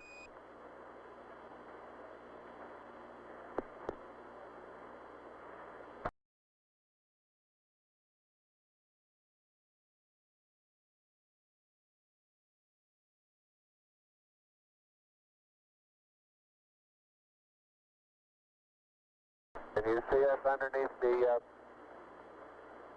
lamb over at the SEQ bay, Houston? Yes, indeed, Buzz. We can see your feet sticking out underneath the structure of the LEM descent stage. Okay, I'm just on the other side of the... Now we can see you through the structure of the minus Z secondary strut.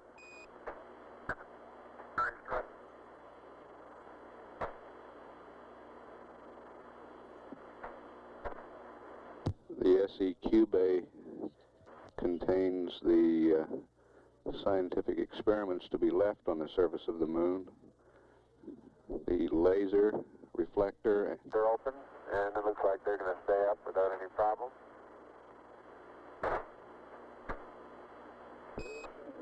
Columbia, Columbia, this is Houston. We're about to lose you on the Omnis. Request high gain antenna, react mode, pitch 20, yaw 135, over.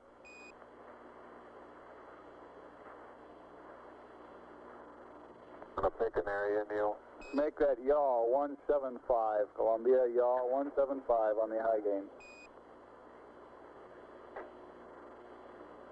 Columbia's locked up on the high gain, Houston. Roger out.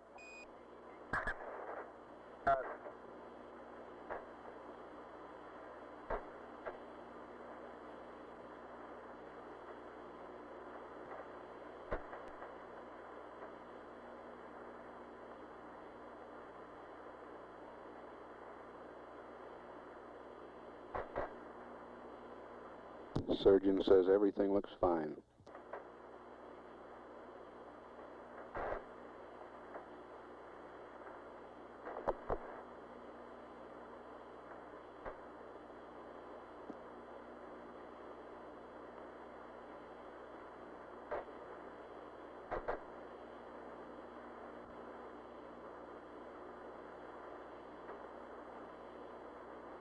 An hour and a half of lunar surface time for Neil Armstrong.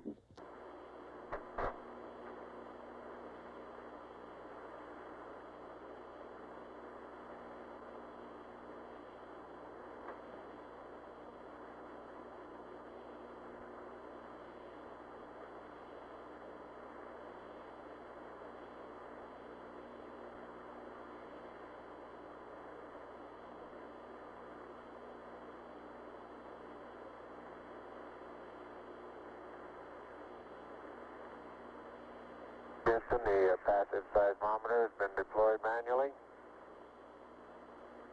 Roger.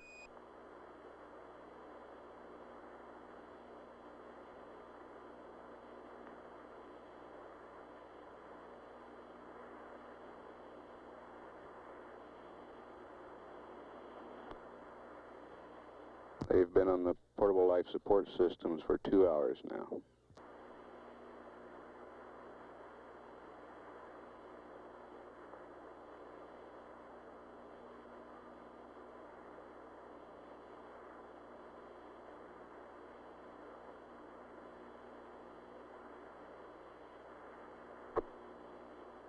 And the manual deployment of the LR cubed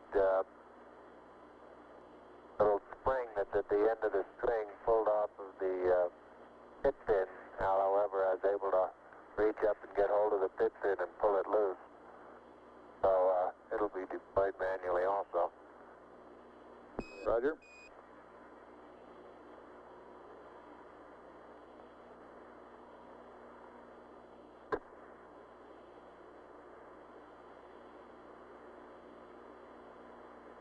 And the panorama is complete, and about the limb 730 position at about 60 feet.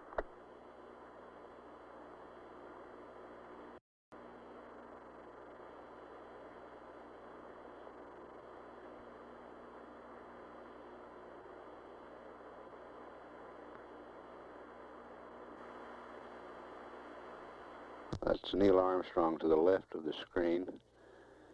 By that. Doors are closed and locked. Roger.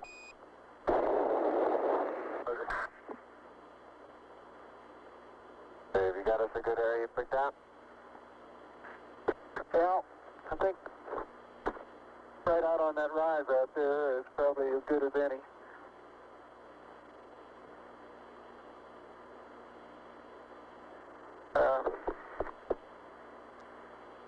Right over here. Let's probably stay on the high ground there and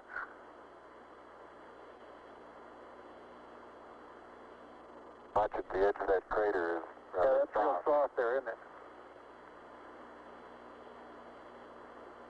Get a couple of close-ups on these quite rounded, large boulders.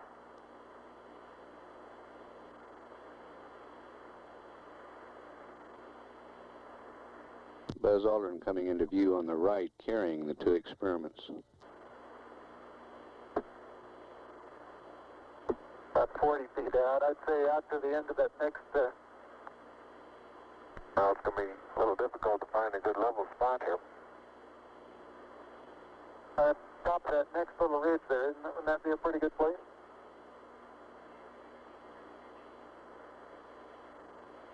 Yeah, how about I put the LR cube right about here? All right. And, I'm going to have to get on the other side of this rock here.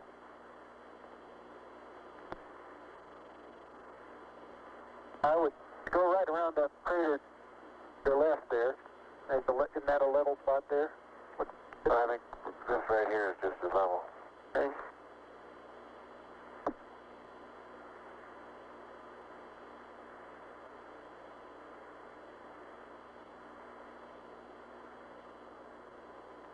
And they will be out of the camera's field of view while setting up these experiments.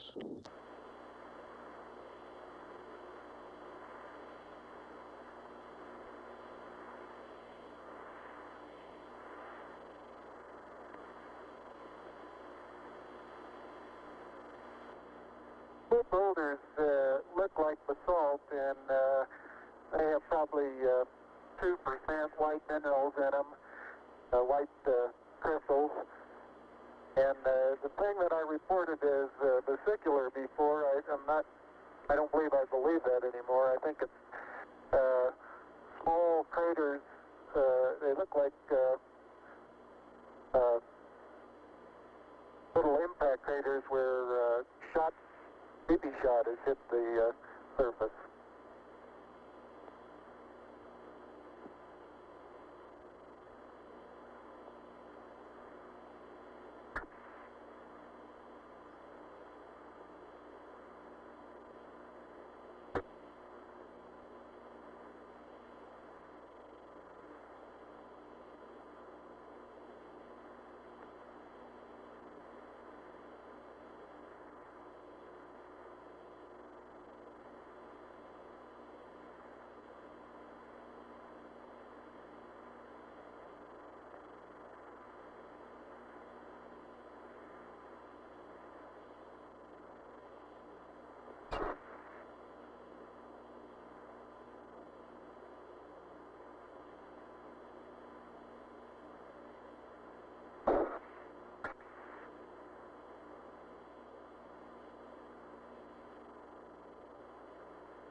Houston, I have the seismic experiment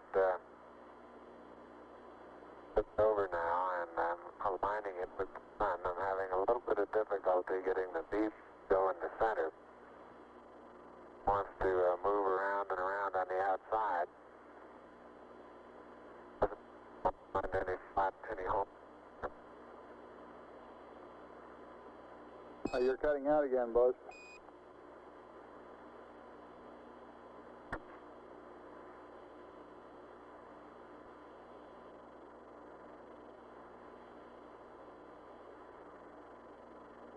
Roger, I say I'm not having too much success in leveling the PSE experiment.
The laser reflector is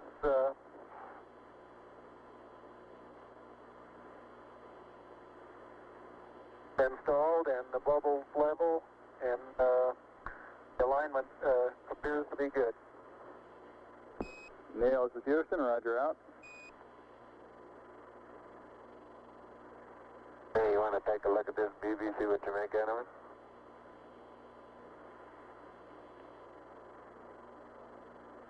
I found it pretty hard to get perfectly level, too.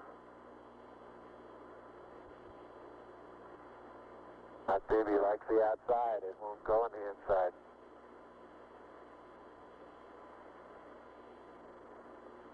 That little cup is convex now instead of concave. I think you're right. I believe it is. Houston, I don't think there's any hope of using this leveling device to come up with an accurate level. It looks to me as though the cup here that the BB is in is now convex instead of concave, over.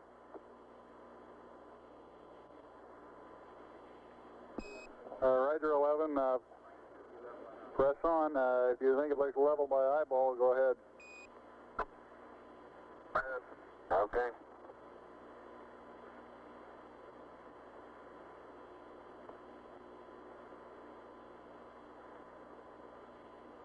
The bubble they're discussing is on a leveling device on the passive seismometer.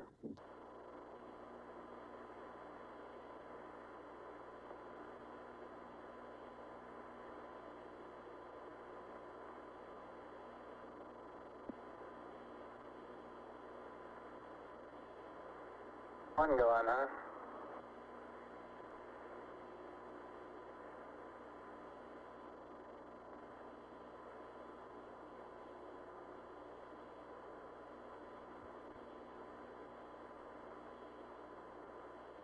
There you go.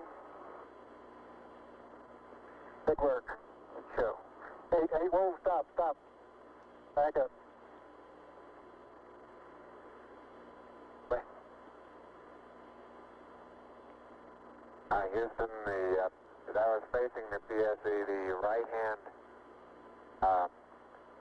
solar array deployed automatically. The left hand, I had to manually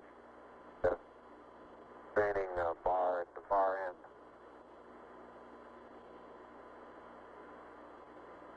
And all parts of the solar array are clear of the ground now.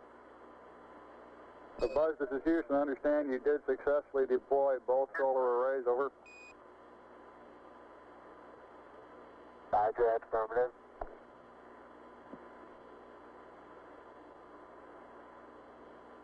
And there isn't any way of telling whether that's lined up or getting in the way. Maybe I can get down here.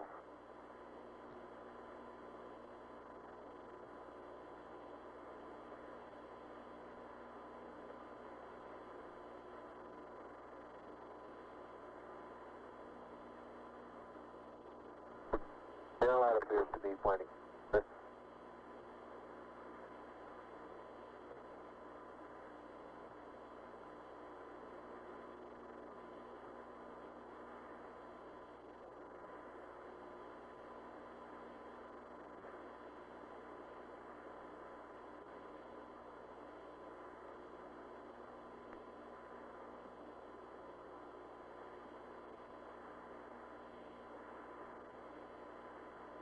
Neil, this is Houston, over. Neil, this is Houston, over. Hey, go ahead, Houston. All right, we've been looking at your consumables, and you're in good shape. Subject to your concurrence, we'd like to extend the duration of the EVA 15 minutes from nominal.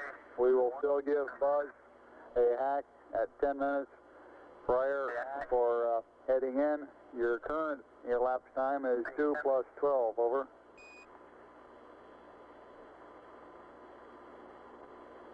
Okay, that sounds fine. Roger out.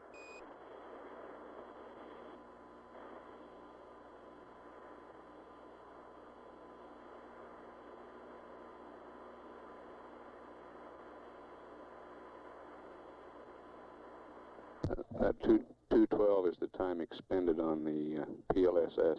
This is Houston. If you're still in the vicinity of the PSE, could you get a photograph of the ball level, over?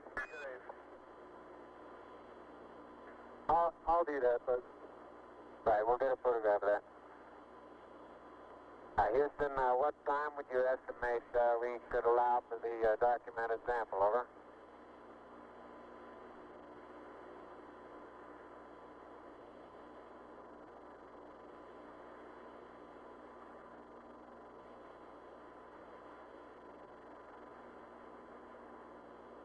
Oh, shoot. I believe the ball is right in the middle now. Wonderful. Take a picture before it moves.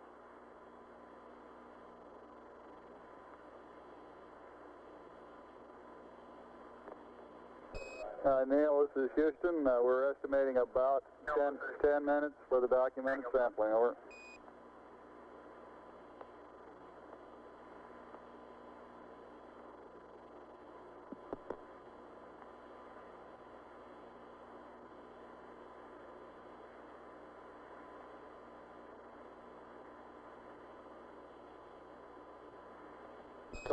Columbia, this is Houston, over. Columbia, this is Houston, over. Go ahead, Houston, Columbia. Roger, I'd like you to terminate charging battery Bravo at 111 plus 15, over.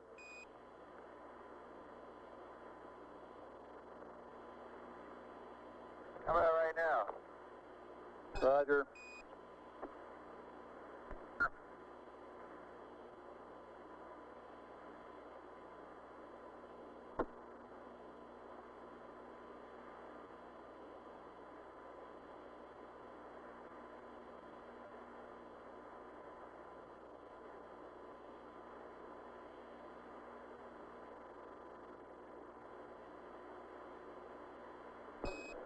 Buzz, this is Houston. You've got about 10 minutes left now prior to commencing your EVA termination activities, over. Termination activities, over. Roger, I understand.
Tranquility Base, this is Houston. The passive seismic experiment has been uncaged, and we're observing short period oscillations in it. Over.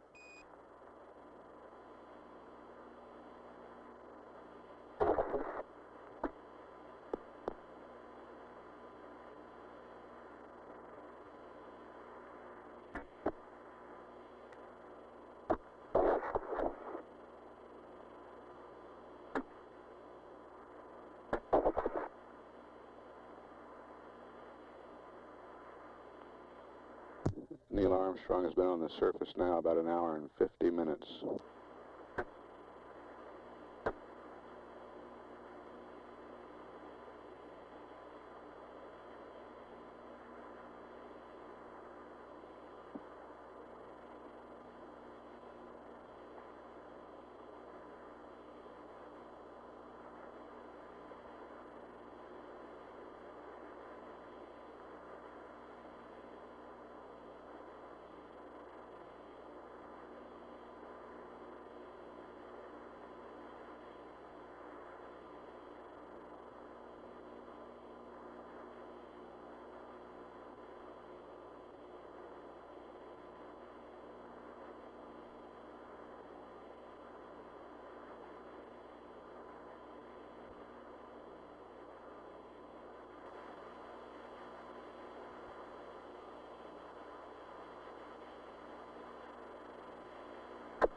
In the foreground, Buzz Aldrin is collecting a core tube sample.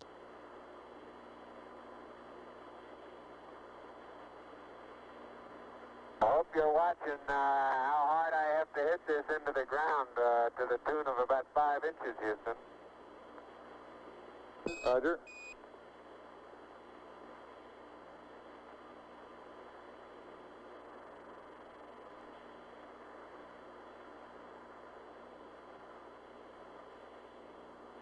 It almost looks wet.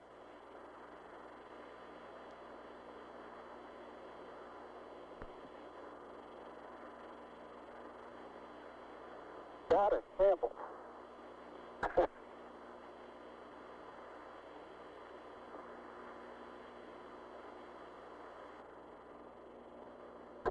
Wait a minute. Yeah, cut the cable again. Neil and Buzz, this is Houston. We'd like you to... right. We're to your right. Not clear? Not quite.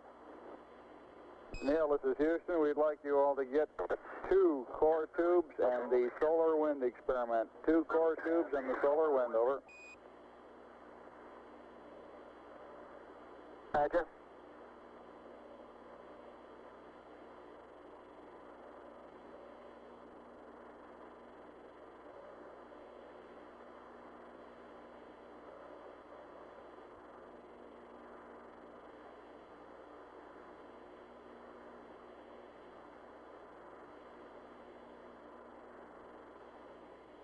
The core tubes provide material. Get the next one. Maybe you can turn away the box a little bit.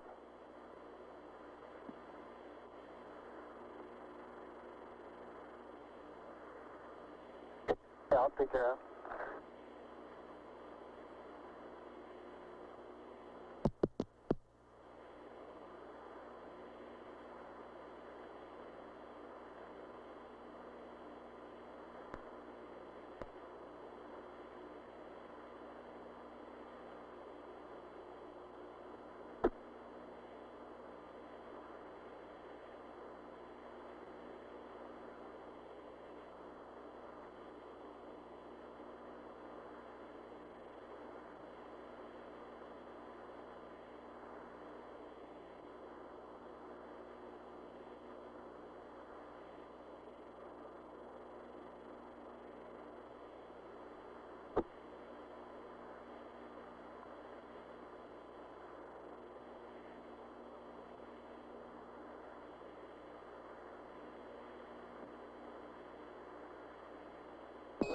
Buzz, this is Houston. You have approximately 3 minutes until you must commence your EVA termination activities. Over. Roger, understand.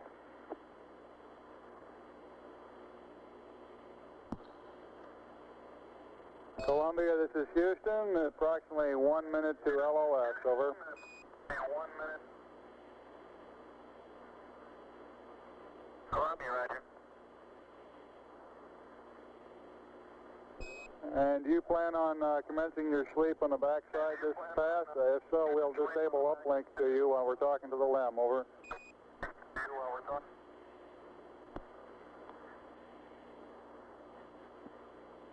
Negative that.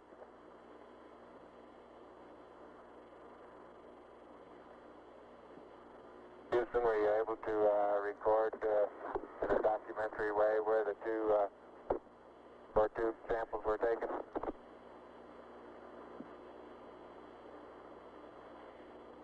Negative.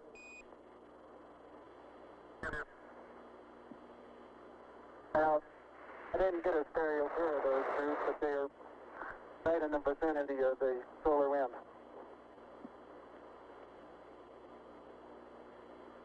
Neil, this is Houston. After you've got the core tubes and the solar wind, anything else that you can throw into the box would be acceptable.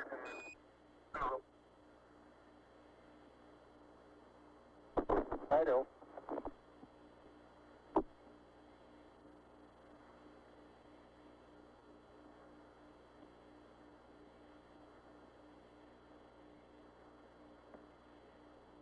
Cap was right. I got the cap. Got the cap? They both got caps on around. Okay. And you want to pick up some stuff and I'll get these receptacles? Throw the solar wind in.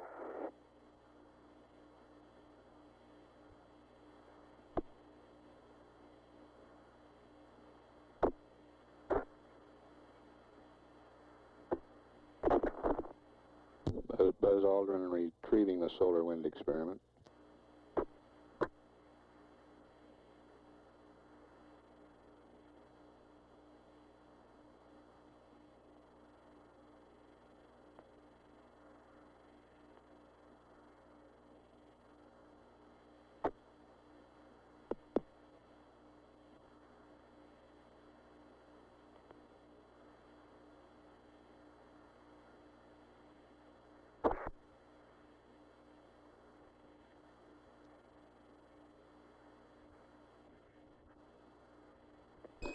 Buzz, this is Houston. It's about time for you to start your EVA closeout activities.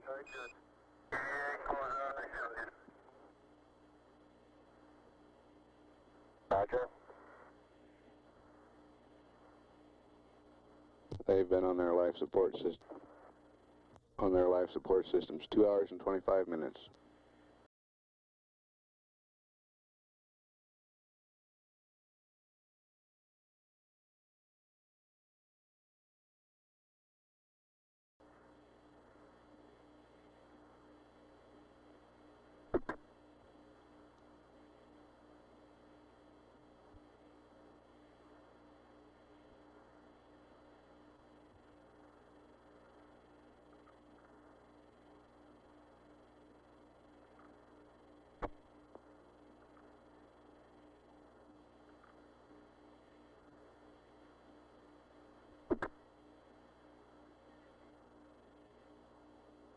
Neil appears to be picking up rocks to the right of the screen.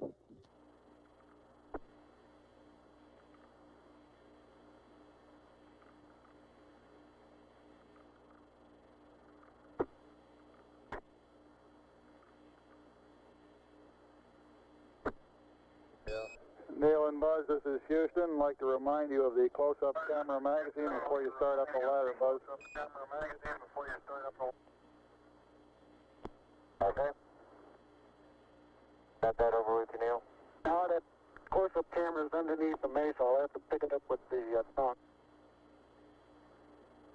And I'm picking up several pieces of really vesicular rock out here now.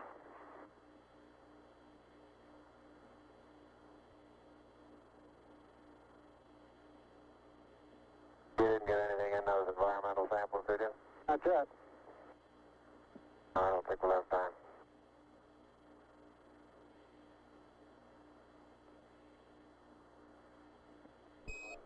Roger, Neil and Buzz. Let's press on with getting the close-up camera magazine and closing out of the sample return container. You're running a little low on time. Roger.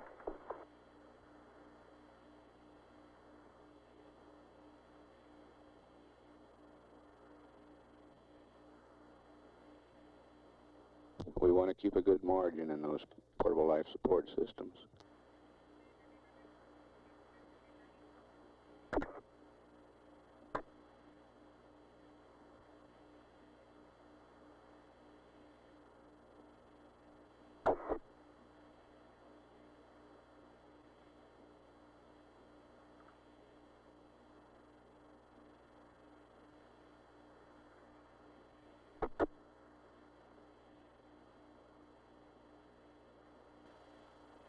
Okay, can you quickly stick this in my pocket, Neil, and I'll head on up the ladder.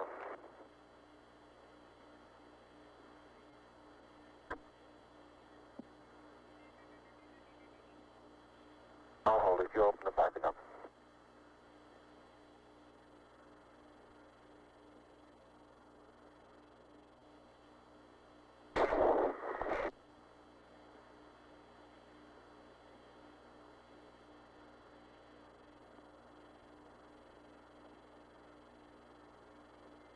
Around there, Phil.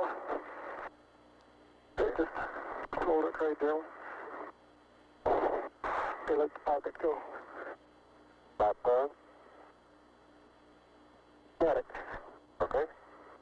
Adios, amigos. Hey. Anything more before I head on up, Bruce? Negative. Head on up the ladder, Buzz. Head on up, Buzz.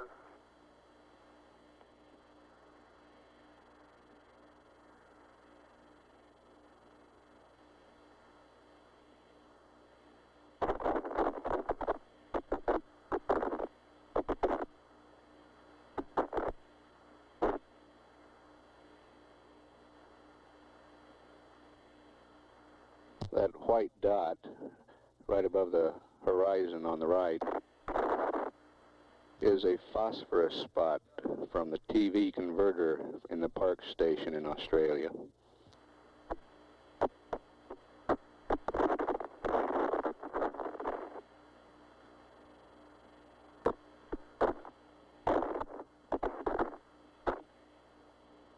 How you coming, Neil? Okay.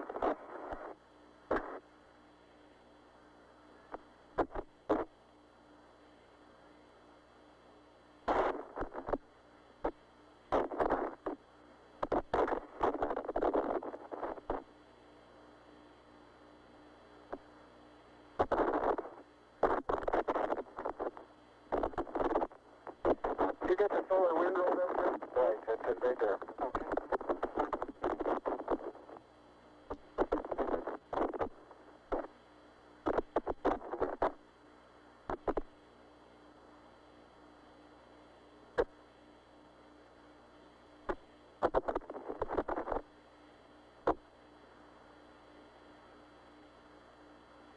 I think you can reach this hook that's hanging over here. You might entertain the idea of sending up the second one that way. Okay.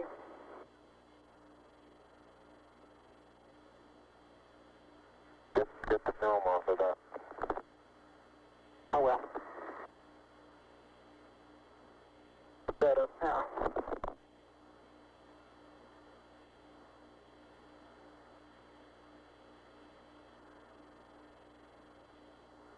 Okay, I'm heading on in. Okay.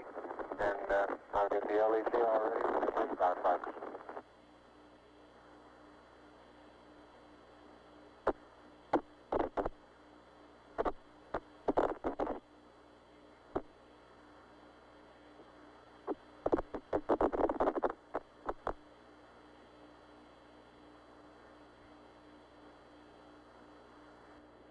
Neil's been on the surface a few minutes longer than 2 hours.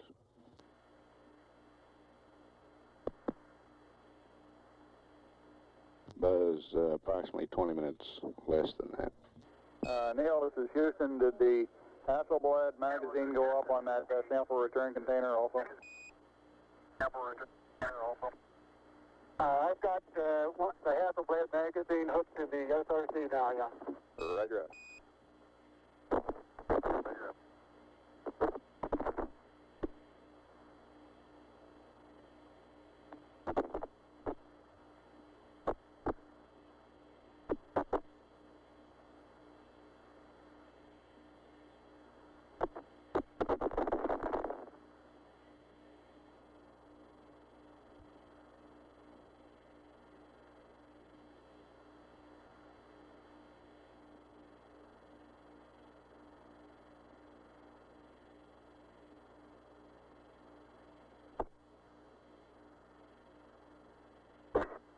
How you doing, Buzz? I'm okay.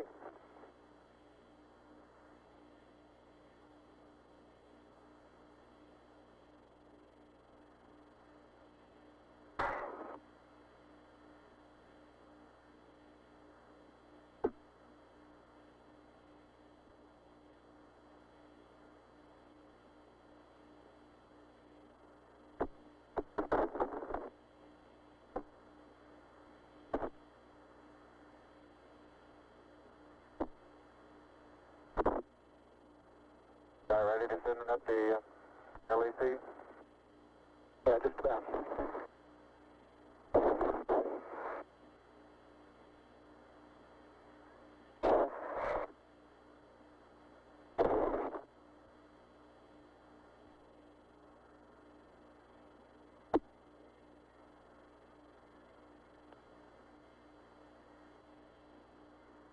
Hey.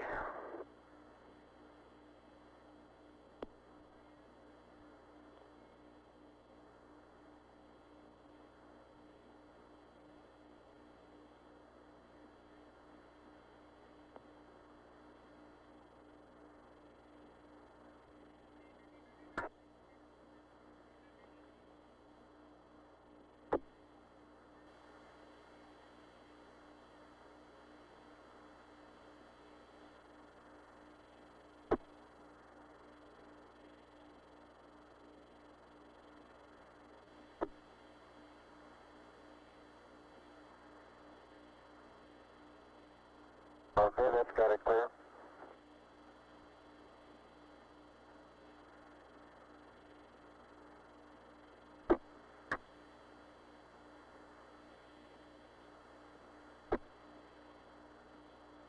Transferring the sample containers into the limb cabin now. Uh-oh. Camera came off. I mean, the film pack came off.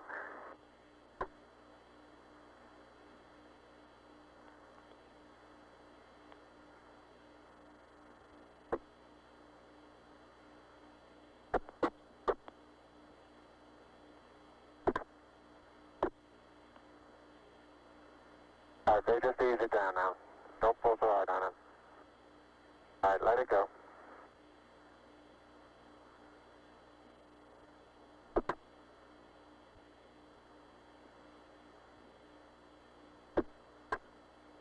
Oh, you're getting that. I've got to get this camera.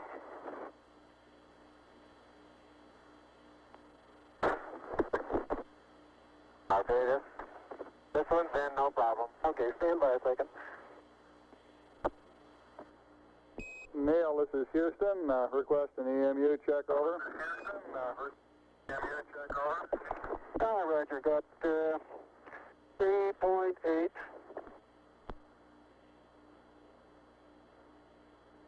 And I got 54 on the O2 and no flags. And my flow is in.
The Lick Observatory in California reports a return on the laser experiment.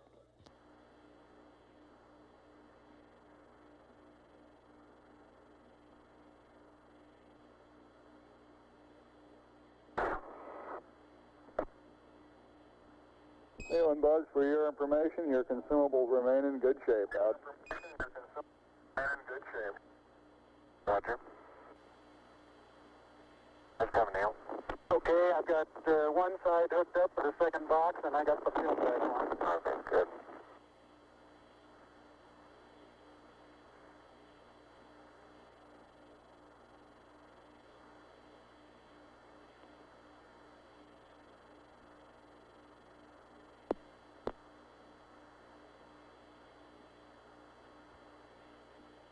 That film from on the LEC is kind of falling all over me while I'm doing this. Well, that's good, huh?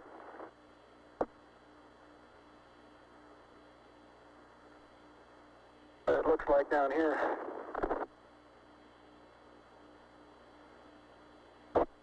I think my watch stopped, Neil. Hit it.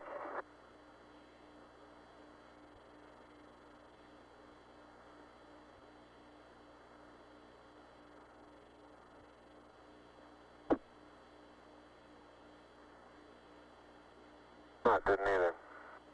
Second hand.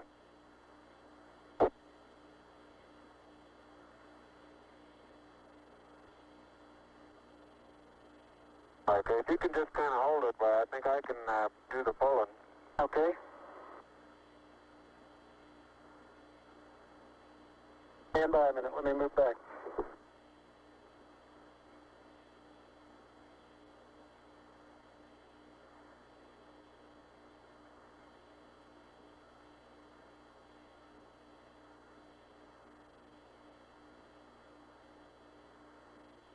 Okay, easy. All right, easy on the hatch now.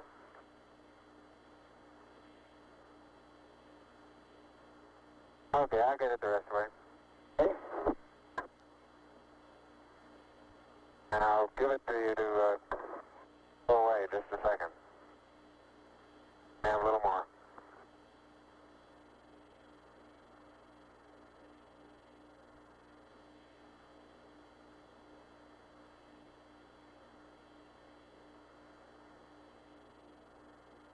$2 40 minutes on the PLSSs.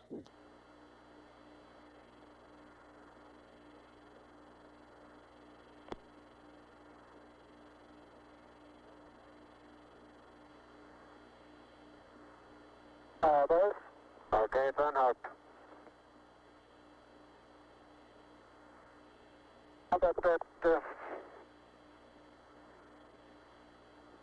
package out of your sleeve? Get that? No. Okay, I'll get it. I get up there.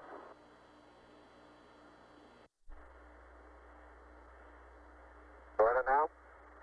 That's all.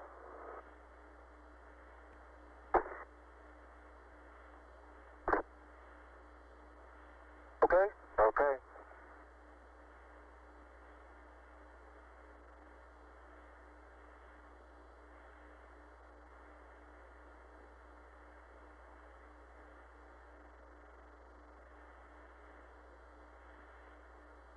Neil, this is Houston. Did you get the Hasselblad magazine? Yes, I did. And we got about, I'd say 20 pounds of carefully selected, if not documented, samples. Houston, roger. Well done. Out. The second box.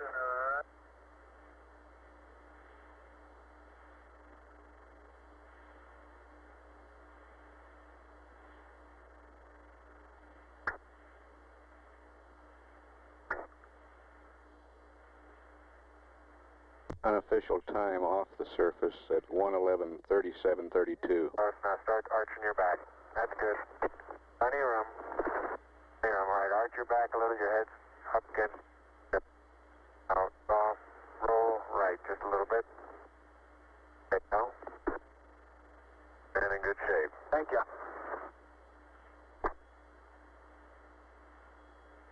Are you bumping now? Now you're clear. You're rubbing up against me a little bit. Okay. Turn right. That's right. Turn left. Okay. Now move your foot and I'll get the hatch.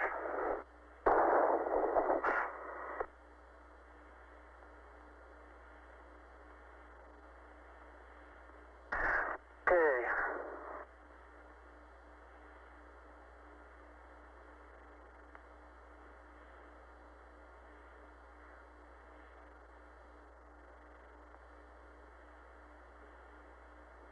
Okay, the hatch is closed and latched.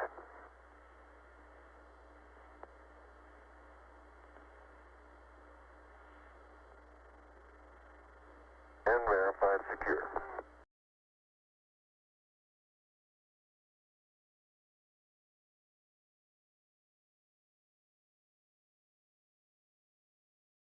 Okay. Now we close the feed water valve.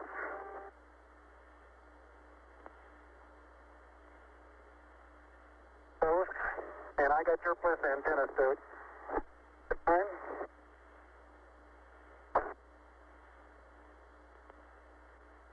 Okay, feed water valves closed.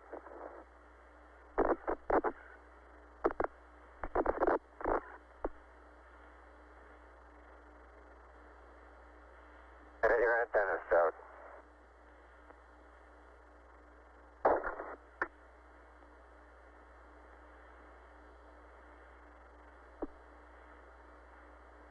Okay.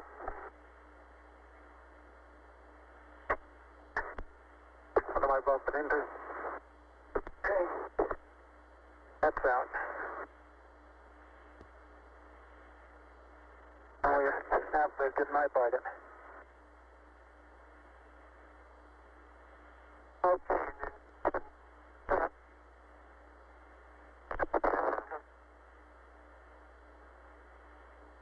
This is Houston. Go ahead.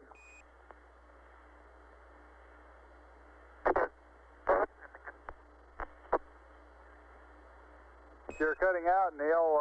You're not readable. I understand you said something about a contingency sample container on the Ascent engine.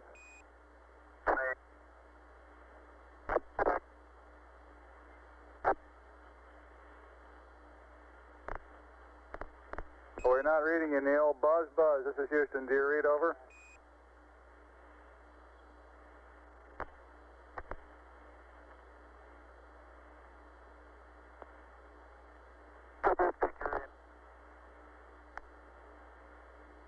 Tranquility Base. This is Houston. We're reading neither one of you, but standing by.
Cabin pressure coming up about 2.789 pounds. Up to 3 now.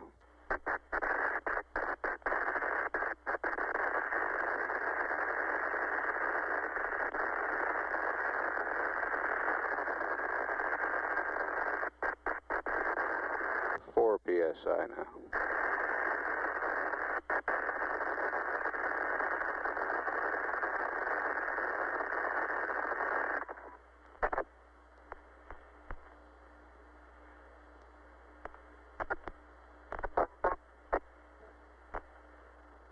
We show the cabin at 4.8 now.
LAM's systems look good.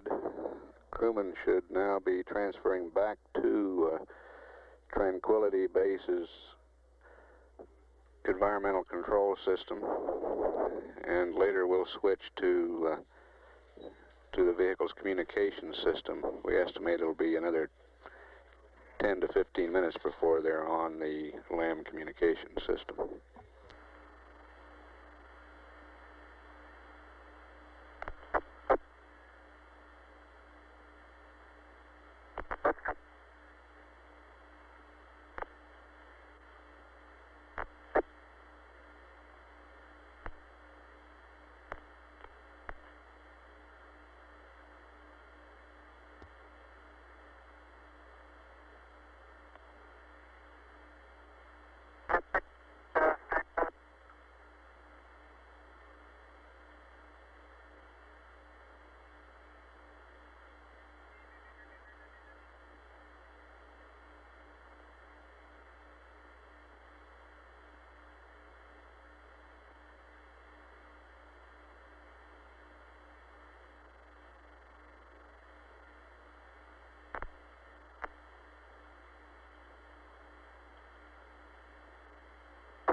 And a replica of the American flag on the lunar surface is now being erected here in the control center.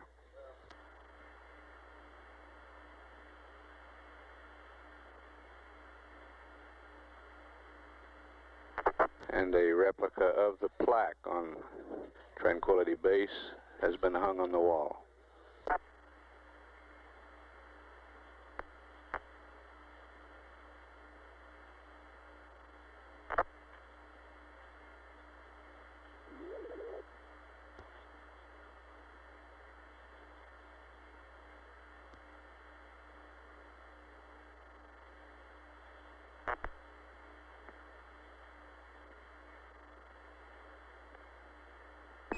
Neil, this is Houston. Neil, this is Houston. Radio check, over.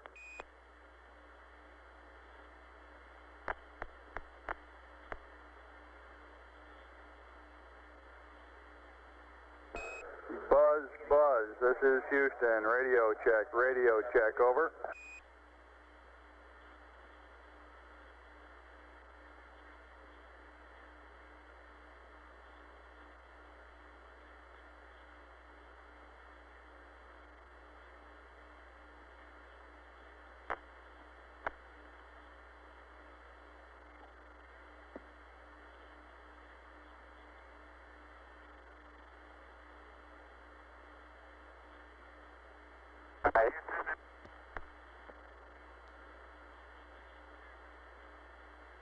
This is Houston. I copy a transmission calling Houston. All else was broken up, over.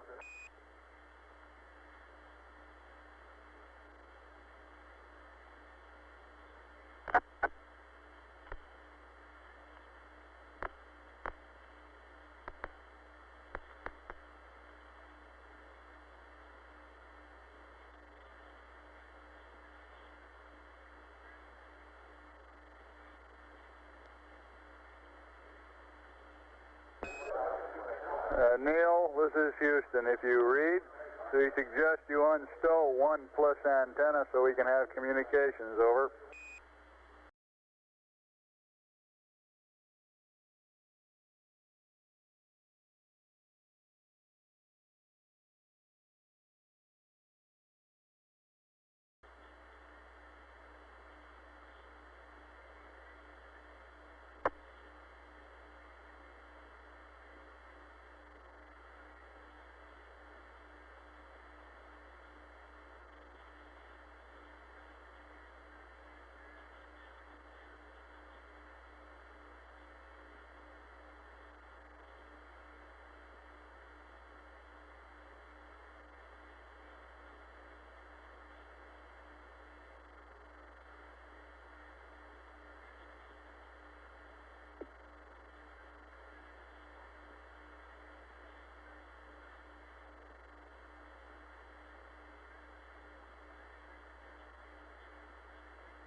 Receive. B off. Neil, this is Houston. We seem to be reading you now. How do you read us, over? ICS, push to dot. Relay.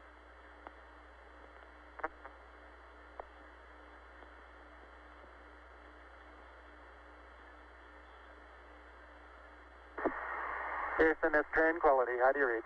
Tranquility Base, this is Houston, loud and clear. How us? Loud and clear. We're in the process of switching over to LEMCOM here. Roger.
Tranquility Base, this is Houston. We'd like to verify your steerable antenna in track mode slew. We're going to do a communications handover here on Earth. Over.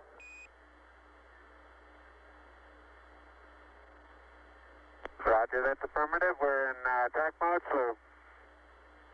Roger out.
Columbia, Columbia, this is Houston, over.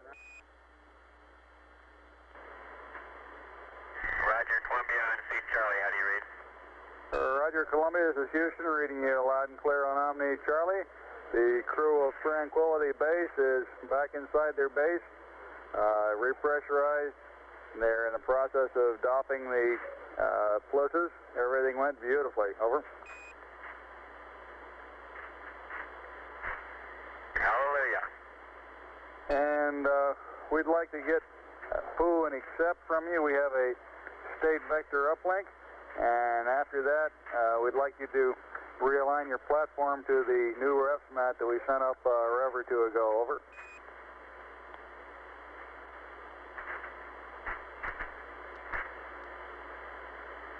All right, understand. You want a option 1, please do option 1.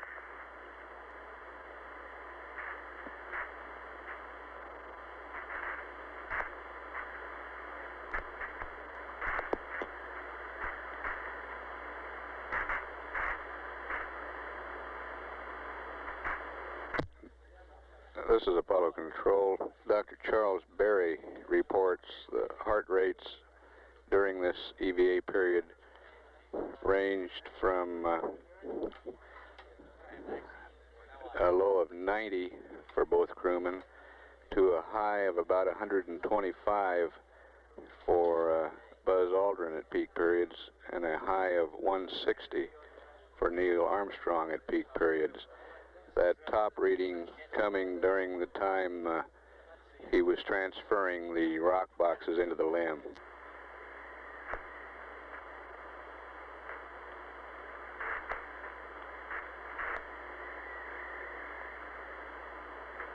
Dr. Berry says the data they got indicates Neil was working very hard at that time.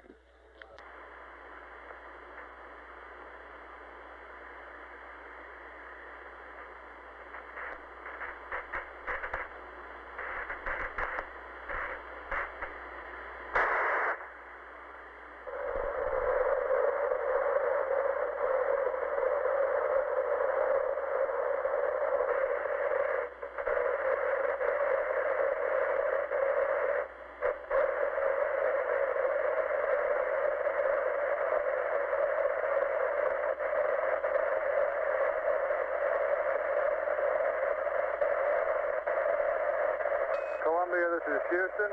We're going to uplink you a new state vector, and then we'll send the ref net up again because sending the state vector up will wipe out the one that you have on board, and then you can do a P-52 option 1, over.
Columbia, this is Houston. Do you read? Over.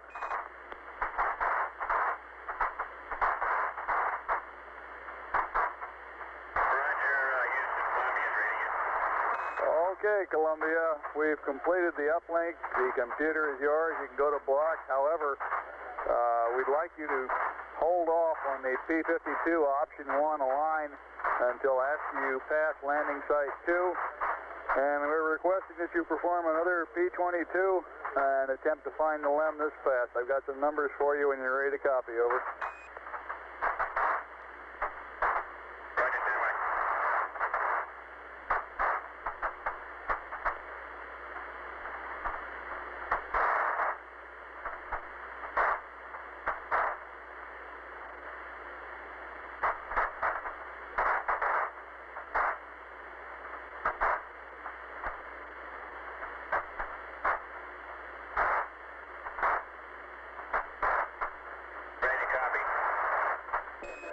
Roger, Columbia, P-22. Landmark ID is Lunar Module. Make that Tranquility Base. T1, 112, 2508. T2, 112, 3017. 4 nautical miles south. Time of closest approach, 112. 3152. Shaft 357.051. Trunnion 047.432. Roll 0. Pitch 250. Yaw 0. Read back. Over.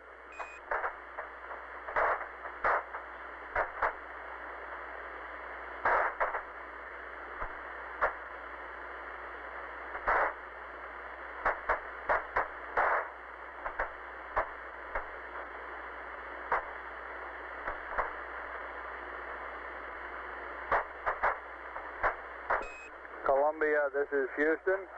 Did you copy my P-22 update? Over.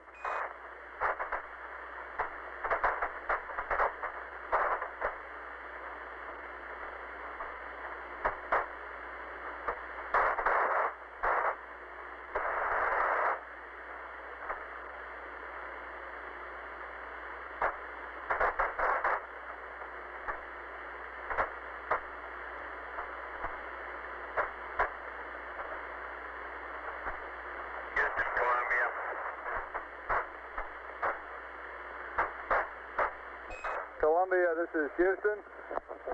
Did you copy my P-22 pad?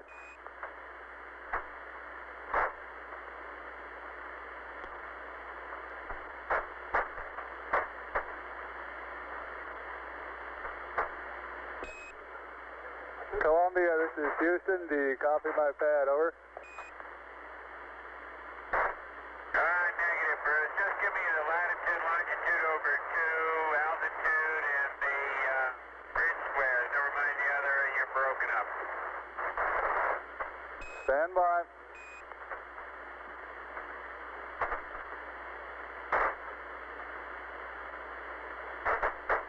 Well, that is if you have new information. Otherwise, I'll just use the old numbers. No, wait a minute. We've got new information. Okay.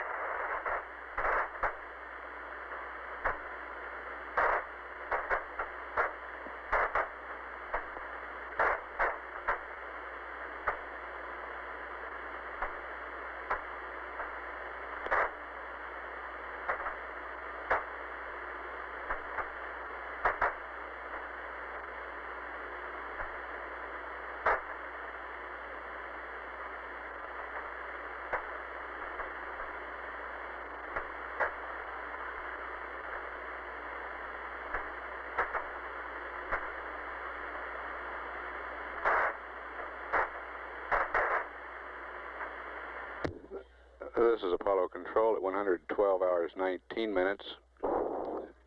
The inhabitants of Tranquility Base are still in the post-EVA cleanup period. Still have not fully configured the voice communications. However, we are getting telemetry, good telemetry from Tranquility Base, showing a cabin pressure of 5 pounds per square inch, temperature of 60 degrees. We expect to establish communications before too long.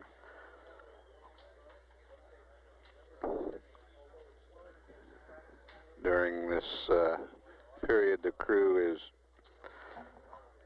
removing the portable life support systems, checking over their spacecraft systems, getting ready for jettisoning equipment from Tranquility Base. The cabin will be depressurized before too long, and equipment will be jettisoned onto the lunar surface. Tranquility Base, this is Houston. Can you give us some idea of how you're progressing on the splits, doffing, and preparation for depress?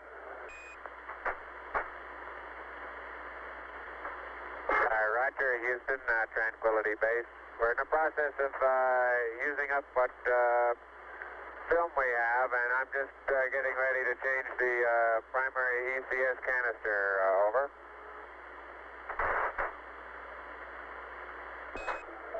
Roger, Tranquility. We'd like to hold off as long as possible on the lithium hydroxide canister. Make that one of the last things you do in getting ready for the depress if you can, over. Roger, we're planning on doing that. I'm just wondering how much longer we want to wait, though. We've probably got another half an hour's worth of picture taken, and I guess we could run through an heat cycle and then change the canister and then depress, over. Roger, that sounds fine to us. Well, it'll be a little crowded in here for a while. Oh, we don't mind a bit.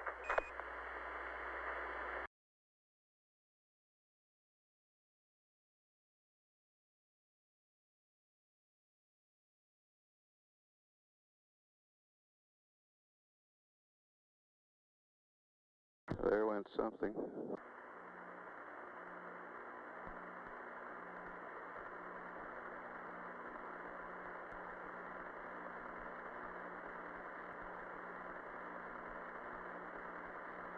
Looked like a portable life support system.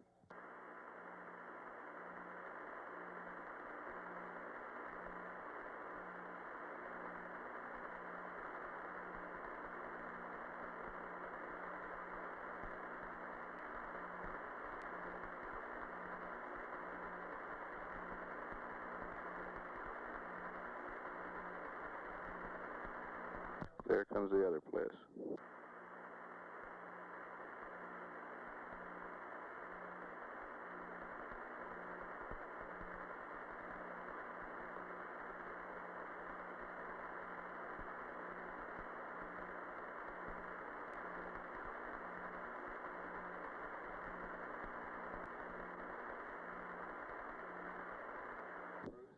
The experiments console reports the seismometer recorded both the impacts of those portable life support systems.